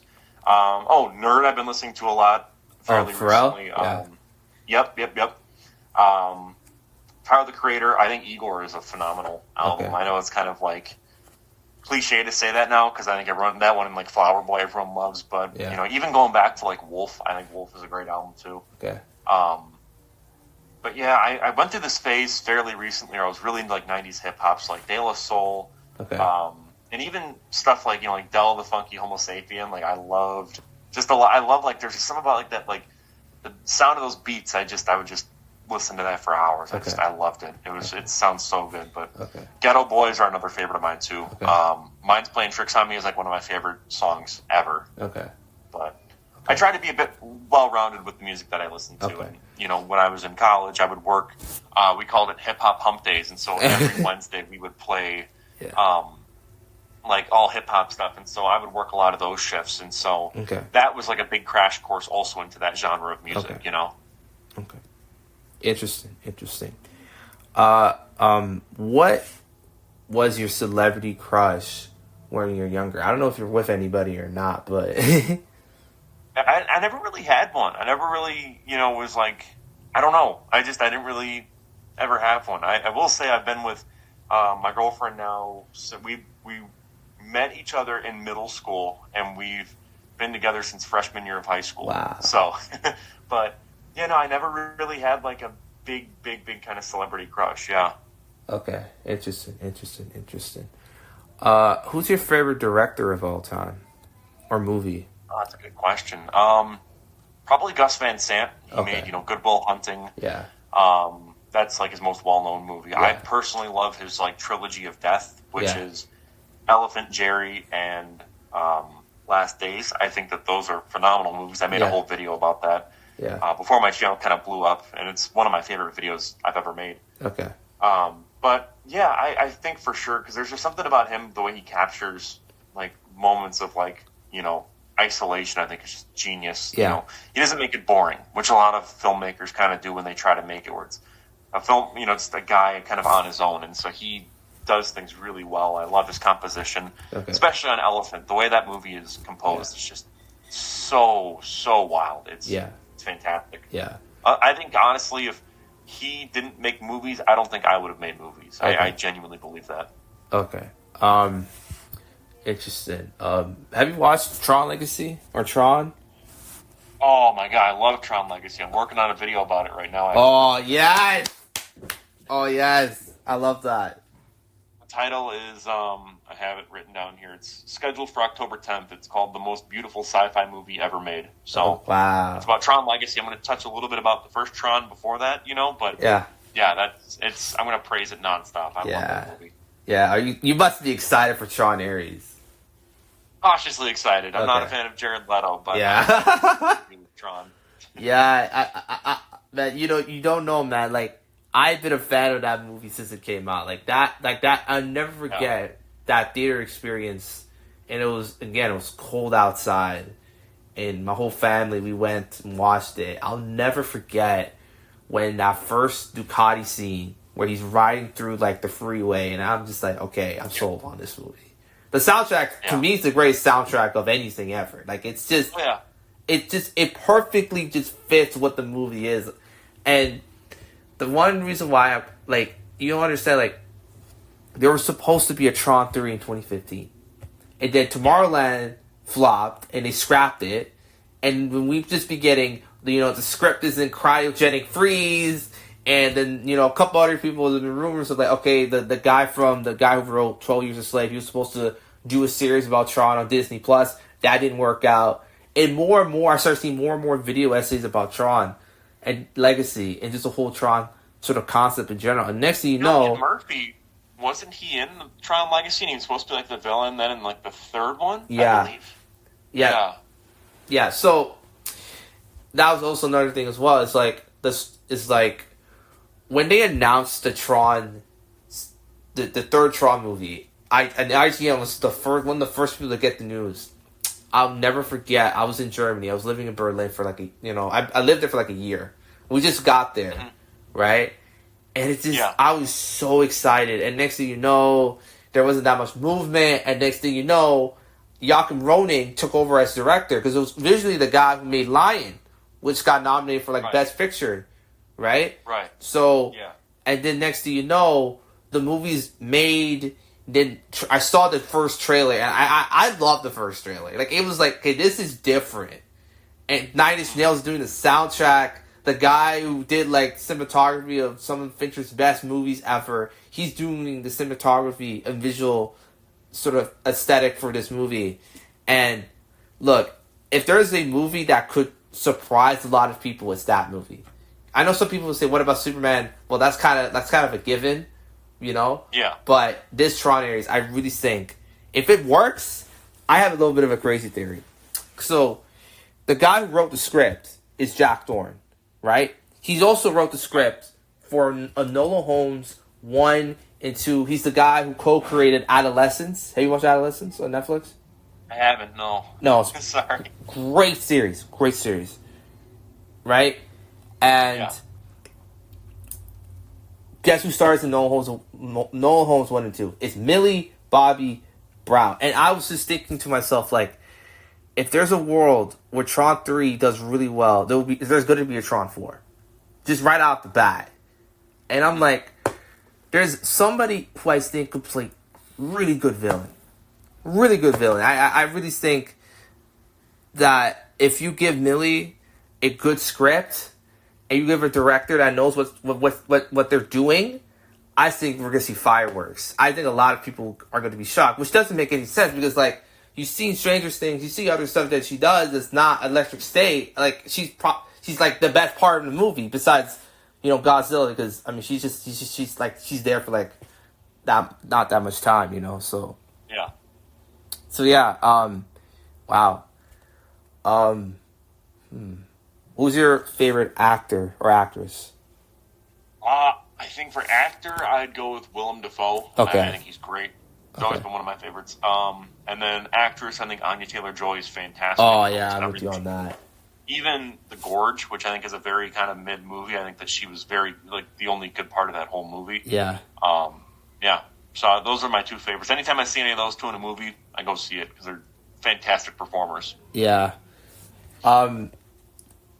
It's so interesting about Anya's career, because it felt like a lot of people started considering her to be the best actress, or at least be in that realm. And now all of a sudden, you know, Emma Stone was in her Oscar that she deserved that one for Poor Things. And now she's not in that convo. Why do you think that is? Even though her performances have stayed consistent. Like, she hasn't dropped off at all. I'm not too sure. I really don't. All I know is that it's one of those things where it's like I'm excited to see them and whatever they're in, you know? So I try to kind of stay away from, like, you know, that type of, I don't know. To me, if it excites me, okay, you know, I go and see it. You know, I don't really, okay, I'm not sure. All right. Are you into soccer? You watch soccer? Not much. No, sorry. I do follow a little bit of AFL, Aussie Football League. Okay. But which is like more rugby, but there's elements of soccer in there. But yeah, I don't really follow soccer much. Okay. Baseball and football. So okay, that's fair. That's fine. Yeah. Who do you think is going to win the Super Bowl this season? I'd love to see the Bengals win. Obviously, I think that they have a chance. I really do. But you know, I mean, I think they have a chance. I really do, and that's not me being, you know, like, delusional as a Bengals fan, but it would definitely be incredible if that happens, even if they make it back again. Yeah. Their defense is garbage, but if they can, you know, figure it out, which, you know, I think they made a lot of great draft picks. Yeah. Who knows? Okay. Interesting. Who's your favorite football player? Current, it's got to be Joe Burrow. Yeah. But in the past, you know, I loved Ocho Cinco. I loved seeing Andy Dalton play. I think he's still playing. I don't know. Yeah. And then Carson Palmer. Yeah. Those are. Even though Carson Palmer's kind of hated by Bengals fans now because, you know, he said that he hated playing for the team, I still, as a kid, I grew up watching him play. All right. You know, so there's that kind of nostalgia for it. But, okay. Interesting. Yeah. Interesting. You know, it's interesting because, like, I know in Milwaukee there's this the Packers are like everything there. Like, yep. How do you, like, when people ask you, like, why are you not a Packers fan? What do you say to them? It's just because I spent a lot of time in, you know, like, Ohio as a kid, so I was surrounded by Bengals stuff. And orange was like my favorite color as a kid, so that was part of it. But yeah, you know, I still have a soft spot though for the Packers. You know, like if you know, I go to Packer parties, you know, friends' places, and I will totally, you know, root for them. I have an AJ Hawk jersey, that's a Packers jersey that I'll wear because he was a Cincinnati Bengal. So for me, it's like it's fine. You know, that's like that 1 degree kind of separation. Yeah. So, I'll always wear kind of like a Bengal shirt underneath it, though. It's just like, you know, to kind of keep it close to home. But yeah, you know, it's part of me looking back. It's like, God, I probably should have been a Packers fan.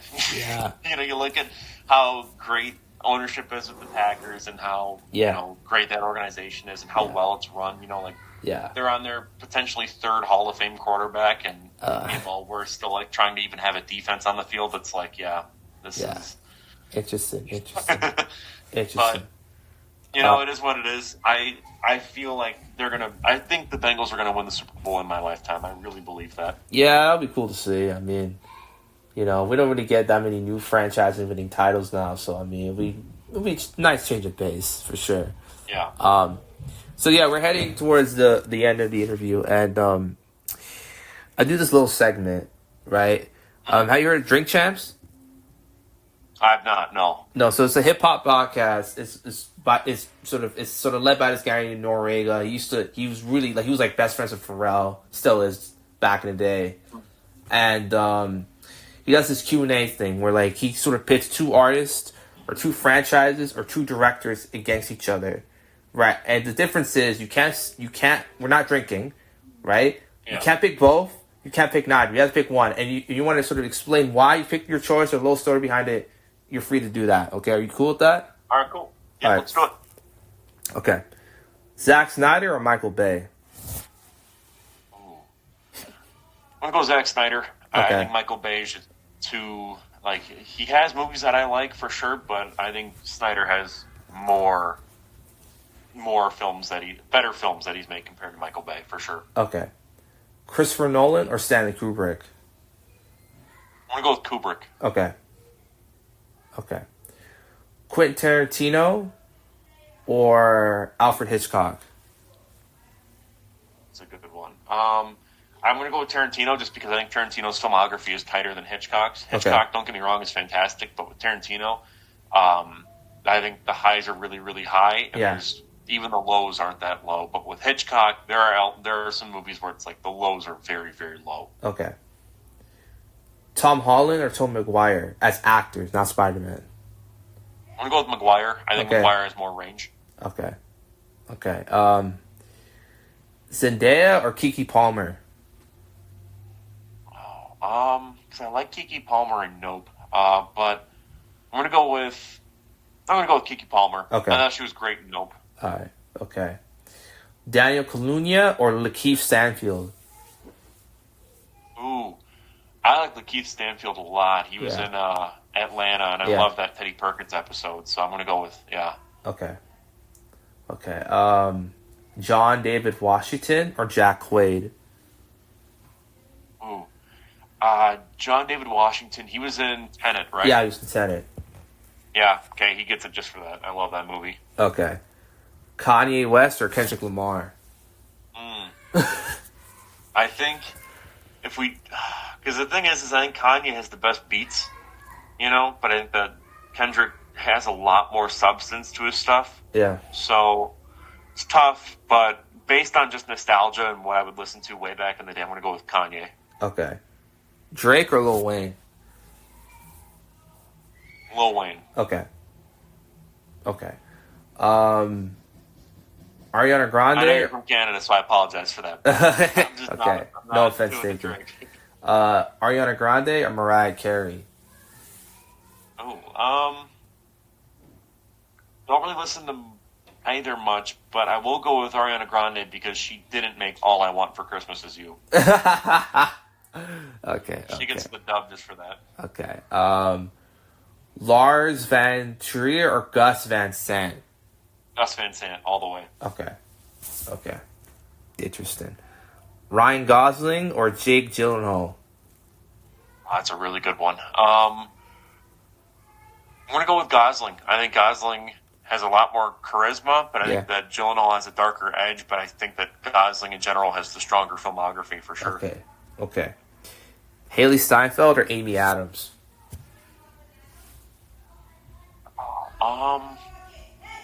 Haley Steinfeld, just because of her performance in True Grit. I think that's phenomenal. Yeah, for sure. The thing about Haley is, like, it's so weird about her career is, like, to me, she's probably the most talented actress I probably have ever seen besides Meryl Streep. Just the range and just versatility is off the charts. And but her career is just, like, if you play her career out, like, 10 times, this is, like, one of the lower careers that she can have, which is insane, because she's done, again, insane things in TV and movies and even music to a certain extent. So, I mean, I find it pretty interesting regardless, Yeah, I still have to see Sinners, by the way, but I'm looking at her filmography, and it's like, True Grit's great, but then, like, you get to, like, she was in, Bumblebee, which is fine, but, like... Yeah. I don't know, but for sure though, I think just for that performance and True Grit, she gets the nod. Okay. Ryan Coogler or Steve McQueen? Yeah, I gotta think for a second with both of those filmographies, because I know that McQueen, he made 12 Years a Slave, right? Yeah, he made that movie, Okay.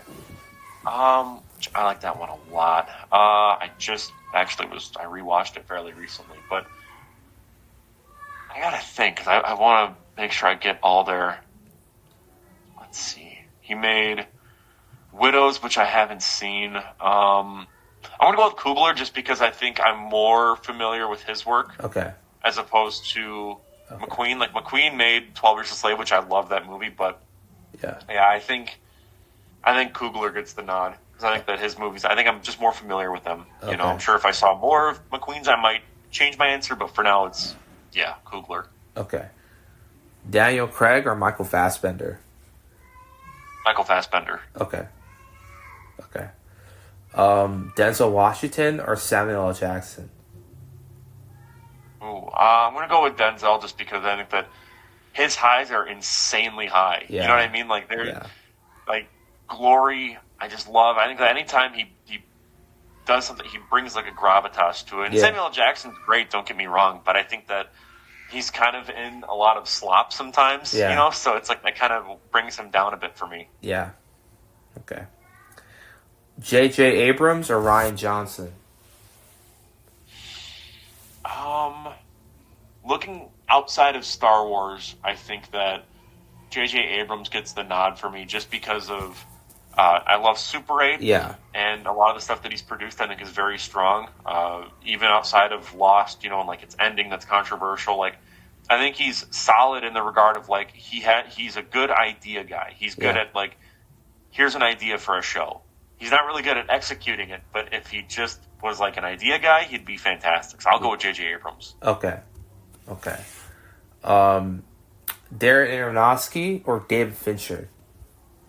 Fincher. Okay.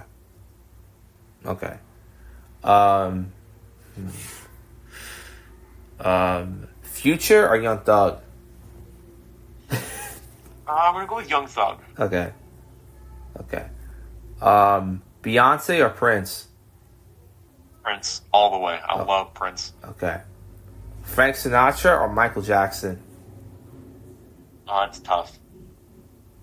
That's tough. I'm going to go, though, with Michael Jackson. Okay. Because I think that Michael Jackson could probably write That's Life or, you know, My Way or something. Yeah. But I don't think that Sinatra could ever write Billie Jean. Yeah, that's probably true. Logic or Macklemore? Oh, Logic. Okay.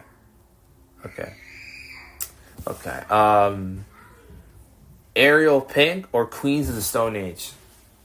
Ariel Pink. Okay. Foo Fighters or Green Day?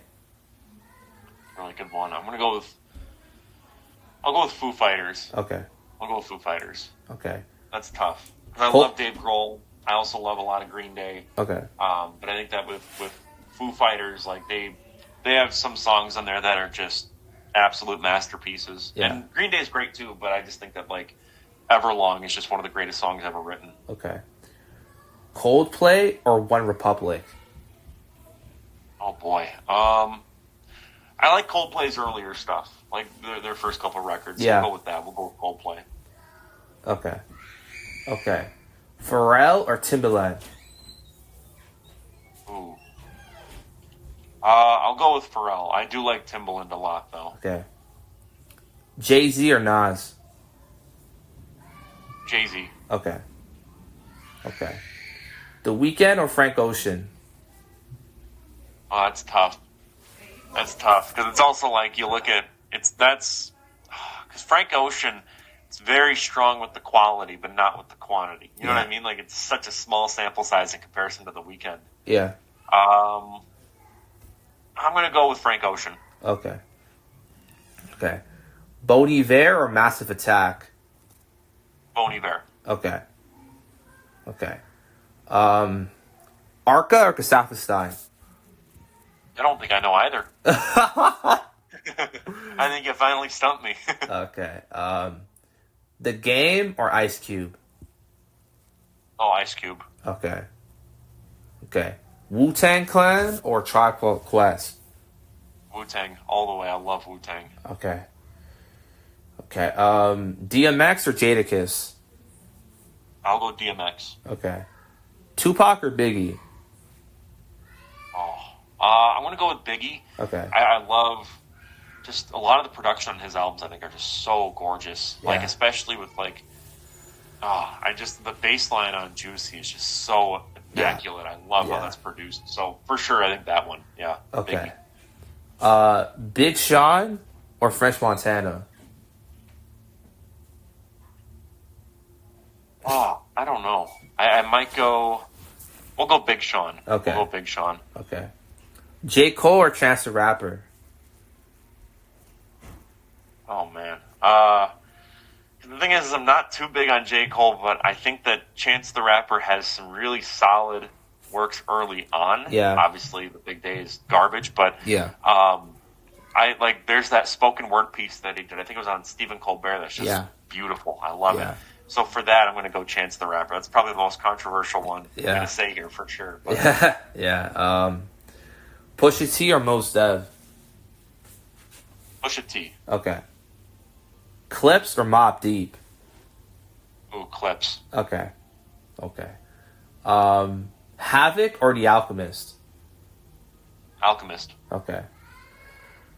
Dr. Dre or Rick Rubin? Oh, that's tough. I love Rick Rubin. His book is phenomenal for sure. It's all about creativity and stuff. Yeah. But Dre's a great producer too. I'm gonna go though with Rick Rubin just because he's produced a lot of the stuff that I listen to a lot. You know, like a lot of like best Chili Peppers albums he produced. Yeah. He produced Hurt by Johnny Cash. Like he did all those albums that kind of came at the end of Cash's life. Okay. I'm gonna have to go with that one for sure. Okay. King Gizzard, the Wizard, or Tame Impala? King Gizzard and the Lizard Wizard all the way. I've seen them twice and they're phenomenal. Yeah. Def Leppard or Arcade Fire? Def Leppard all the way. Okay.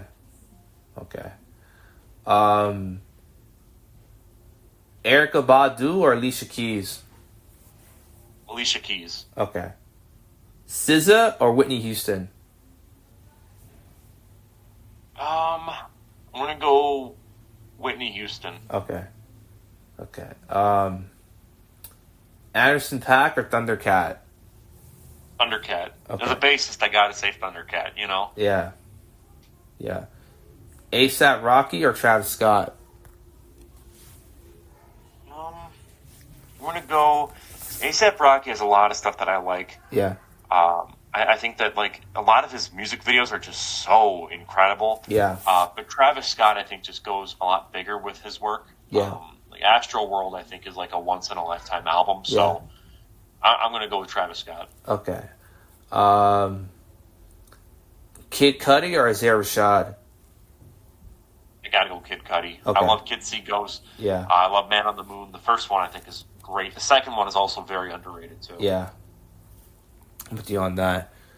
Common or Rick Ross? Oh man, I used to listen to a lot of Rick Ross back in the day, so I got to go with Rick Ross. Okay.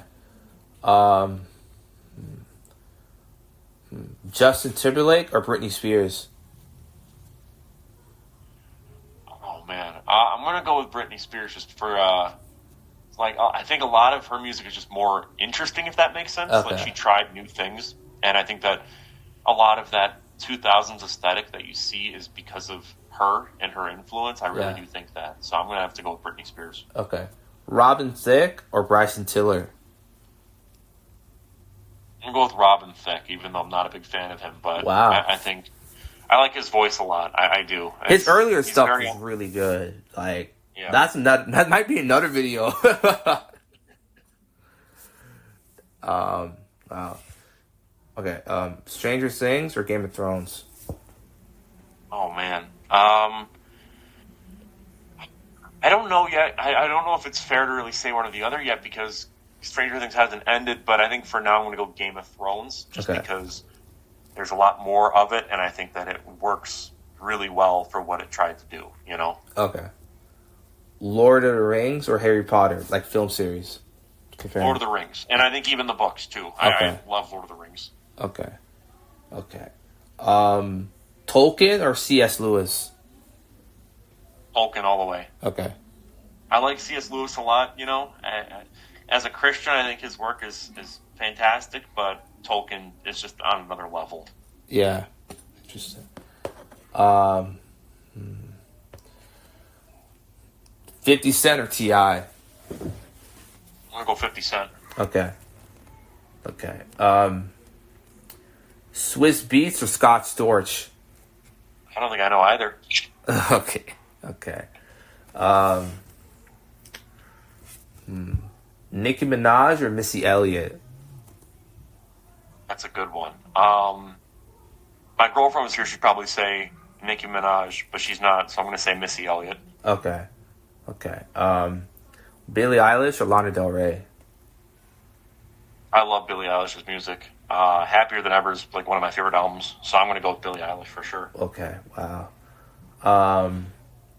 Miley Cyrus or Olivia Rodrigo? Oh, man. As a kid, I always watched the Hannah Montana show, or whatever. That was on Disney Channel. Yeah. Because it was always on. But I'm going to have to go with Olivia Rodrigo. I think that what makes her music so interesting to me is how influenced it is by, like, the 90s, kind of like, what's the word? It's pop punk?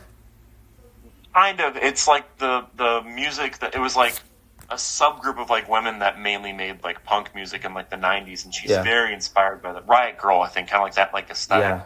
She's very inspired by that sort of music. And I think that that's fascinating. And so it gives her music an interesting edge over all the other kind of like figures in that area for sure. Like, It's a Bad Idea, Right? It's such a fun song because it plays into that for sure. Okay. Interesting. Sabrina Carpenter or Chappell Roan? That's a really good one because I like both a lot. I think I'm going to go, though, with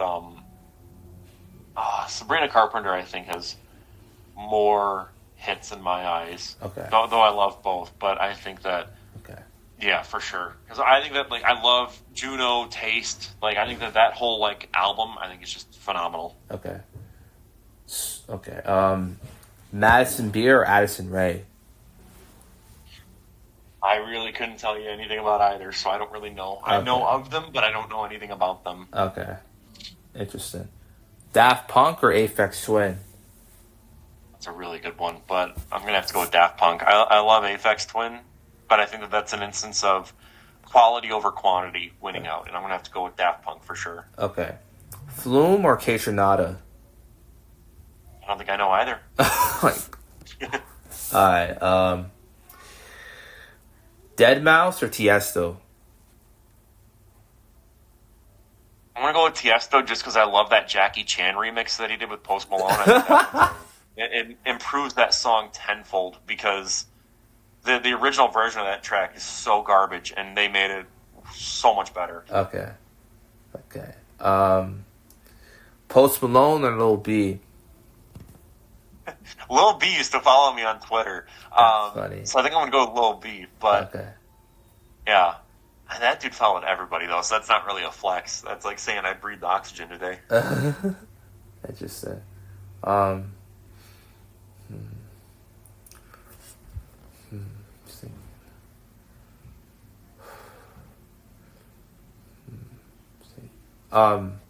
Stevie Wonder or Marvin Gaye? It's a really good one. I'm going to go with Marvin Gaye just because I think that What's Going On is such a gorgeous album. And his vocals are phenomenal there. Though there is a lot of Stevie Wonder that I love. I love Higher Ground, and that's such a fun song. Yeah. Superstition is one of my all-time favorites, but I'm going to go with Marvin Gaye. Okay.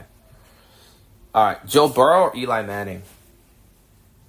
Because they are very similar. Obviously, I got to go with Joe Burrow, but I do think that it is interesting, and I hope that they have kind of a similar trajectory because it would mean that Burrow gets at least one ring. You know what I mean? Yeah. That's all I'm really hoping for. That dude could win one ring this season or any season and then fall off the face of the earth, and I wouldn't mind. He'd still be the GOAT in my eyes because he brought a ring to Cincinnati, you know? All right. Chad Ochocinco Johnson or AJ Green? That's a really good one because I grew up watching AJ Green as well. Ocho had more personality, but AJ Green was more consistent for a longer period of time. Okay. So I'm going to go with, for that reason, I guess, AJ Green, even though I still love Ocho. Okay. Aaron Donald or Lawrence Taylor? Oh, God. Aaron Donald. Wow.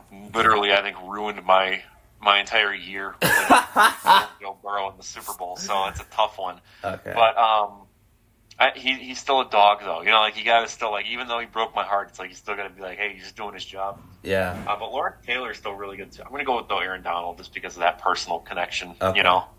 Okay. Patrick Mahomes or Peyton Manning? Oh, that's a tough one because Mahomes, I guess he has more rings, I think. Yeah, he has 3. Yeah, that's right. And Manning has 2, yeah, right? He has 2. Manning got 2. Okay. But on the other hand, Manning, I think, had a more complete career. Yeah. That was way more unstable. You know, he was literally cut from the Colts and then came back and was the greatest again. You know, or at least one of the greats. I also don't like Mahomes, so I'm going to go with Manning. Okay. Okay. Tom Brady or Michael Jordan? I'm not really a basketball guy, but Last Dance was a great documentary where I kind of understood a bit more about his influence and why he was important. I still think he's the GOAT of basketball, but I think that Tom Brady was. I think Tom Brady gets the nod for me just for that very reason. Okay. You know, like it's that dude. I think broke so many hearts. He never broke mine, you know, because he never eliminated the Bengals or anything. Yeah. But, you know. Yeah, I agree. Josh Allen or John Elway? Elway accomplished way more, but I think that Josh Allen's a really nice guy. I don't have any problem with him whatsoever. But I'm going to go with Elway for sure. Okay. Lamar Jackson or Drew Brees? Drew Brees. Drew Brees is a phenomenal quarterback, and I liked watching him play a lot as a kid. There's a lot of nostalgia there for that reason. Okay. Romo or Dak? Oh, man. See, I always hated the Cowboys, so for me it's like I don't like either. But I think that Romo gets the nod for me just because Dak hasn't really shown up much in the playoffs. Yeah. When it really matters, you know? Yeah. And I think that Romo just gets that edge for me, even though he arguably had the same amount of success. But yeah. Still, you know, just Dak is just so inconsistent that I'm not even a fan of the Cowboys, but it hurts for me to watch him play sometimes. You know, Okay. It really does. Okay. George Pickens or T. Higgins? T. Higgins all the way. George Pickens, I'm not actually happy that he's gone. Like, I kind of liked seeing him square up with our defensive backs. He was always fun to watch. Yeah. So. Interesting. Ben Roethlisberger or Phillip Rivers? Oh, Rivers. I got to say Rivers. Okay. Just because I'm a Bengals fan. Okay. All right. Myles Garrett or Micah Parsons? Ooh, Garrett. And I say that even though he's on a division rival. I think that he's such a dog. He's a beast. Like, he's one where it's like you gotta like watch that dude when he's out there on the field. Yeah. I mean, he's so fun to watch. Even when he's sacking my quarterback, I don't care. That dude is so fun to watch. Yeah. Mike Evans or Devontae Adams? I gotta go with Devontae. Even though I think Evans is better and he's more consistent, I just like Adams more because he's a Packer. You know. Okay. Terrell Owens or Larry Fitzgerald? Again, this is a personal thing over actual stats because I'm pretty sure Fitzgerald was better than T.O. statistically, but T.O. I just like watching, and he was a Bengal for a bit, so there's that. Okay. You know. Okay. Derrick Henry or Aaron Dickerson? Derrick Henry. I mean, when you got little kids out there stiff arming and like pee-wee football, like you know it's because of Derrick Henry. Yeah. Okay. Saquon Barkley or Christian McCaffrey? I'm gonna go with Barkley. Yeah. Because if McCaffrey can just stay healthy for longer periods of time, I think he'd probably have that edge. But Barkley was just nuts last year. Okay. Peak Tyreek Hill or Julio Jones? Oh man, I got to go with Julio Jones. That dude was nuts. Yeah. Peak Justin Jefferson or Antonio Brown? I gotta go with because Antonio Brown had a lot of great moments, but I think that Justin Jefferson he has the potential, I think, to even continue, you know, like beyond what AB ever did. So I'm gonna go with Justin Jefferson. Okay. Megan Fox or Millie Bobby Brown? Megan Fox. Okay. All right.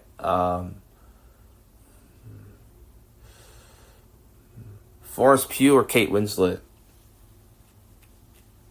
Florence Pugh, I think, has had a lot of great performances so far, but Kate Winslet has proven that she's, you know, a very solid actress. So it's kind of like, I don't know. I think that those two kind of like Pugh could very much have the career that Winslet had. You know what I mean? Like I think that you can very much see it that way. Yeah. But I think that Winslet has proven a lot more. Yeah. In her career, even though it's been a much longer career. You know, it's a bigger sample size, but... Okay. Al Pacino or Robert De Niro?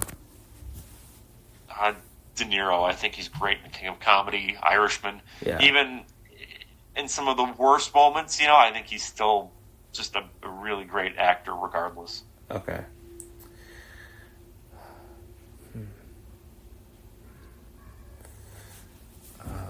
Joe Pesci or Danny DeVito? Joe Pesci. Okay. I love DeVito, but Joe Pesci. Okay. Okay. Okay.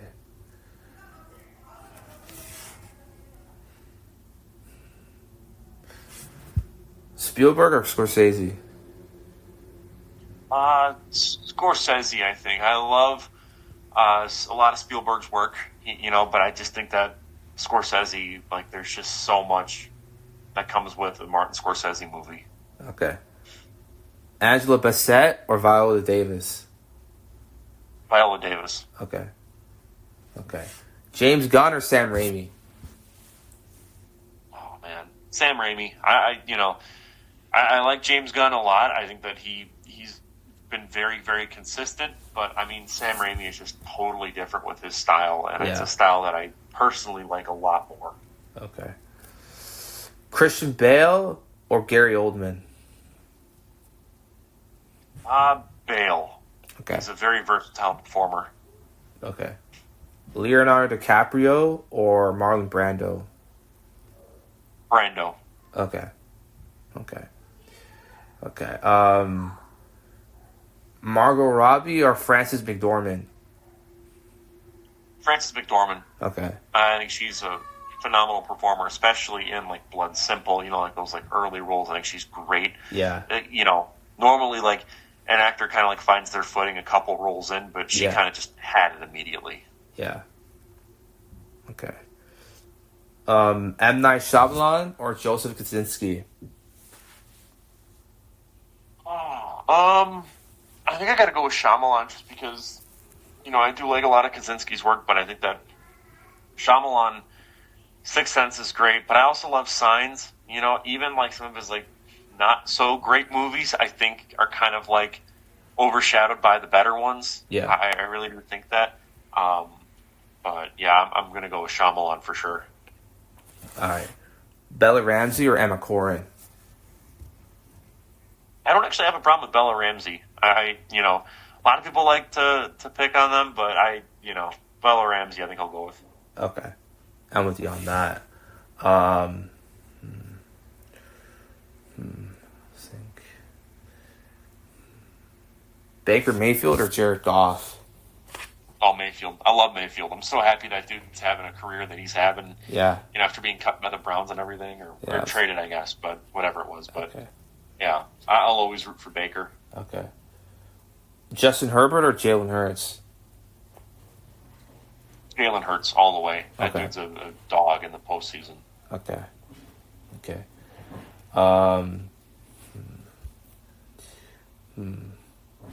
Deion Dawkins or Trent Williams?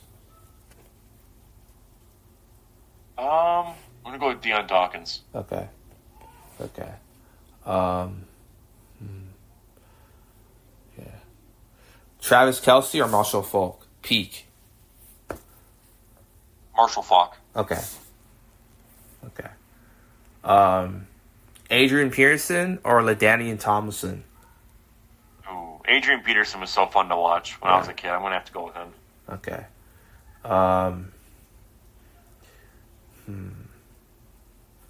Okay. Styles P or Saha the Prince? I don't think I know either. Okay. Okay. Tron Legacy or Super 8? Oh, Tron Legacy. Okay. Okay. Okay. Man of Steel or Iron Man 3? Iron Man 3. I think Iron Man 3 is very underrated. Very good movie. Okay. Denis Villeneuve or James Cameron? Denis Villeneuve. Okay. Okay. Okay. William Dafoe or Benedict Cumberbatch? Dafoe, all the way. Okay. Okay. Okay. Anya Taylor-Joy or Emma Stone? on Killer Joy. Okay. James McAvoy or Nicholas Hoult? It's a good one. I'm going to go with James McAvoy because I think he's proven a lot more in his career. Okay. Why don't you give me like 2 more, and then I'm going to Yeah. So, no worries. All right. Double bonus. Bonus. Burgers or pizza? I'm going to go with burgers for sure. All right. Okay. Double bonus. Need for Speed or Forza? Oh, I used to play Need for Speed Most Wanted all the time as a kid, so I'm going to go with Need for Speed. Yes. So that's the end of the interview, man. I'm really grateful that that you came on. I initially didn't think you were gonna respond, but man, you responded right away. And I know this interview should have taken place already, but you know what? We got it done. It was a really great conversation. Yeah, no problem. Thank you so much, for inviting me on. Apologies, by the way, for the previous recording date. We had to reschedule. But it's fine. Yeah. It's fine. I'll let you know if maybe near the end of the year we can do this again, maybe a little bit more in depth, so yeah. For sure. I'll whenever you post this, I'll make sure to post it as like a community thing on my channel so that people can go and check it out. So thanks. See you, man. Awesome. See ya. Bye. So that is another interview, another episode of Renegade Podcast. So if you guys enjoyed, same way I enjoyed this one, putting this one together. Bye.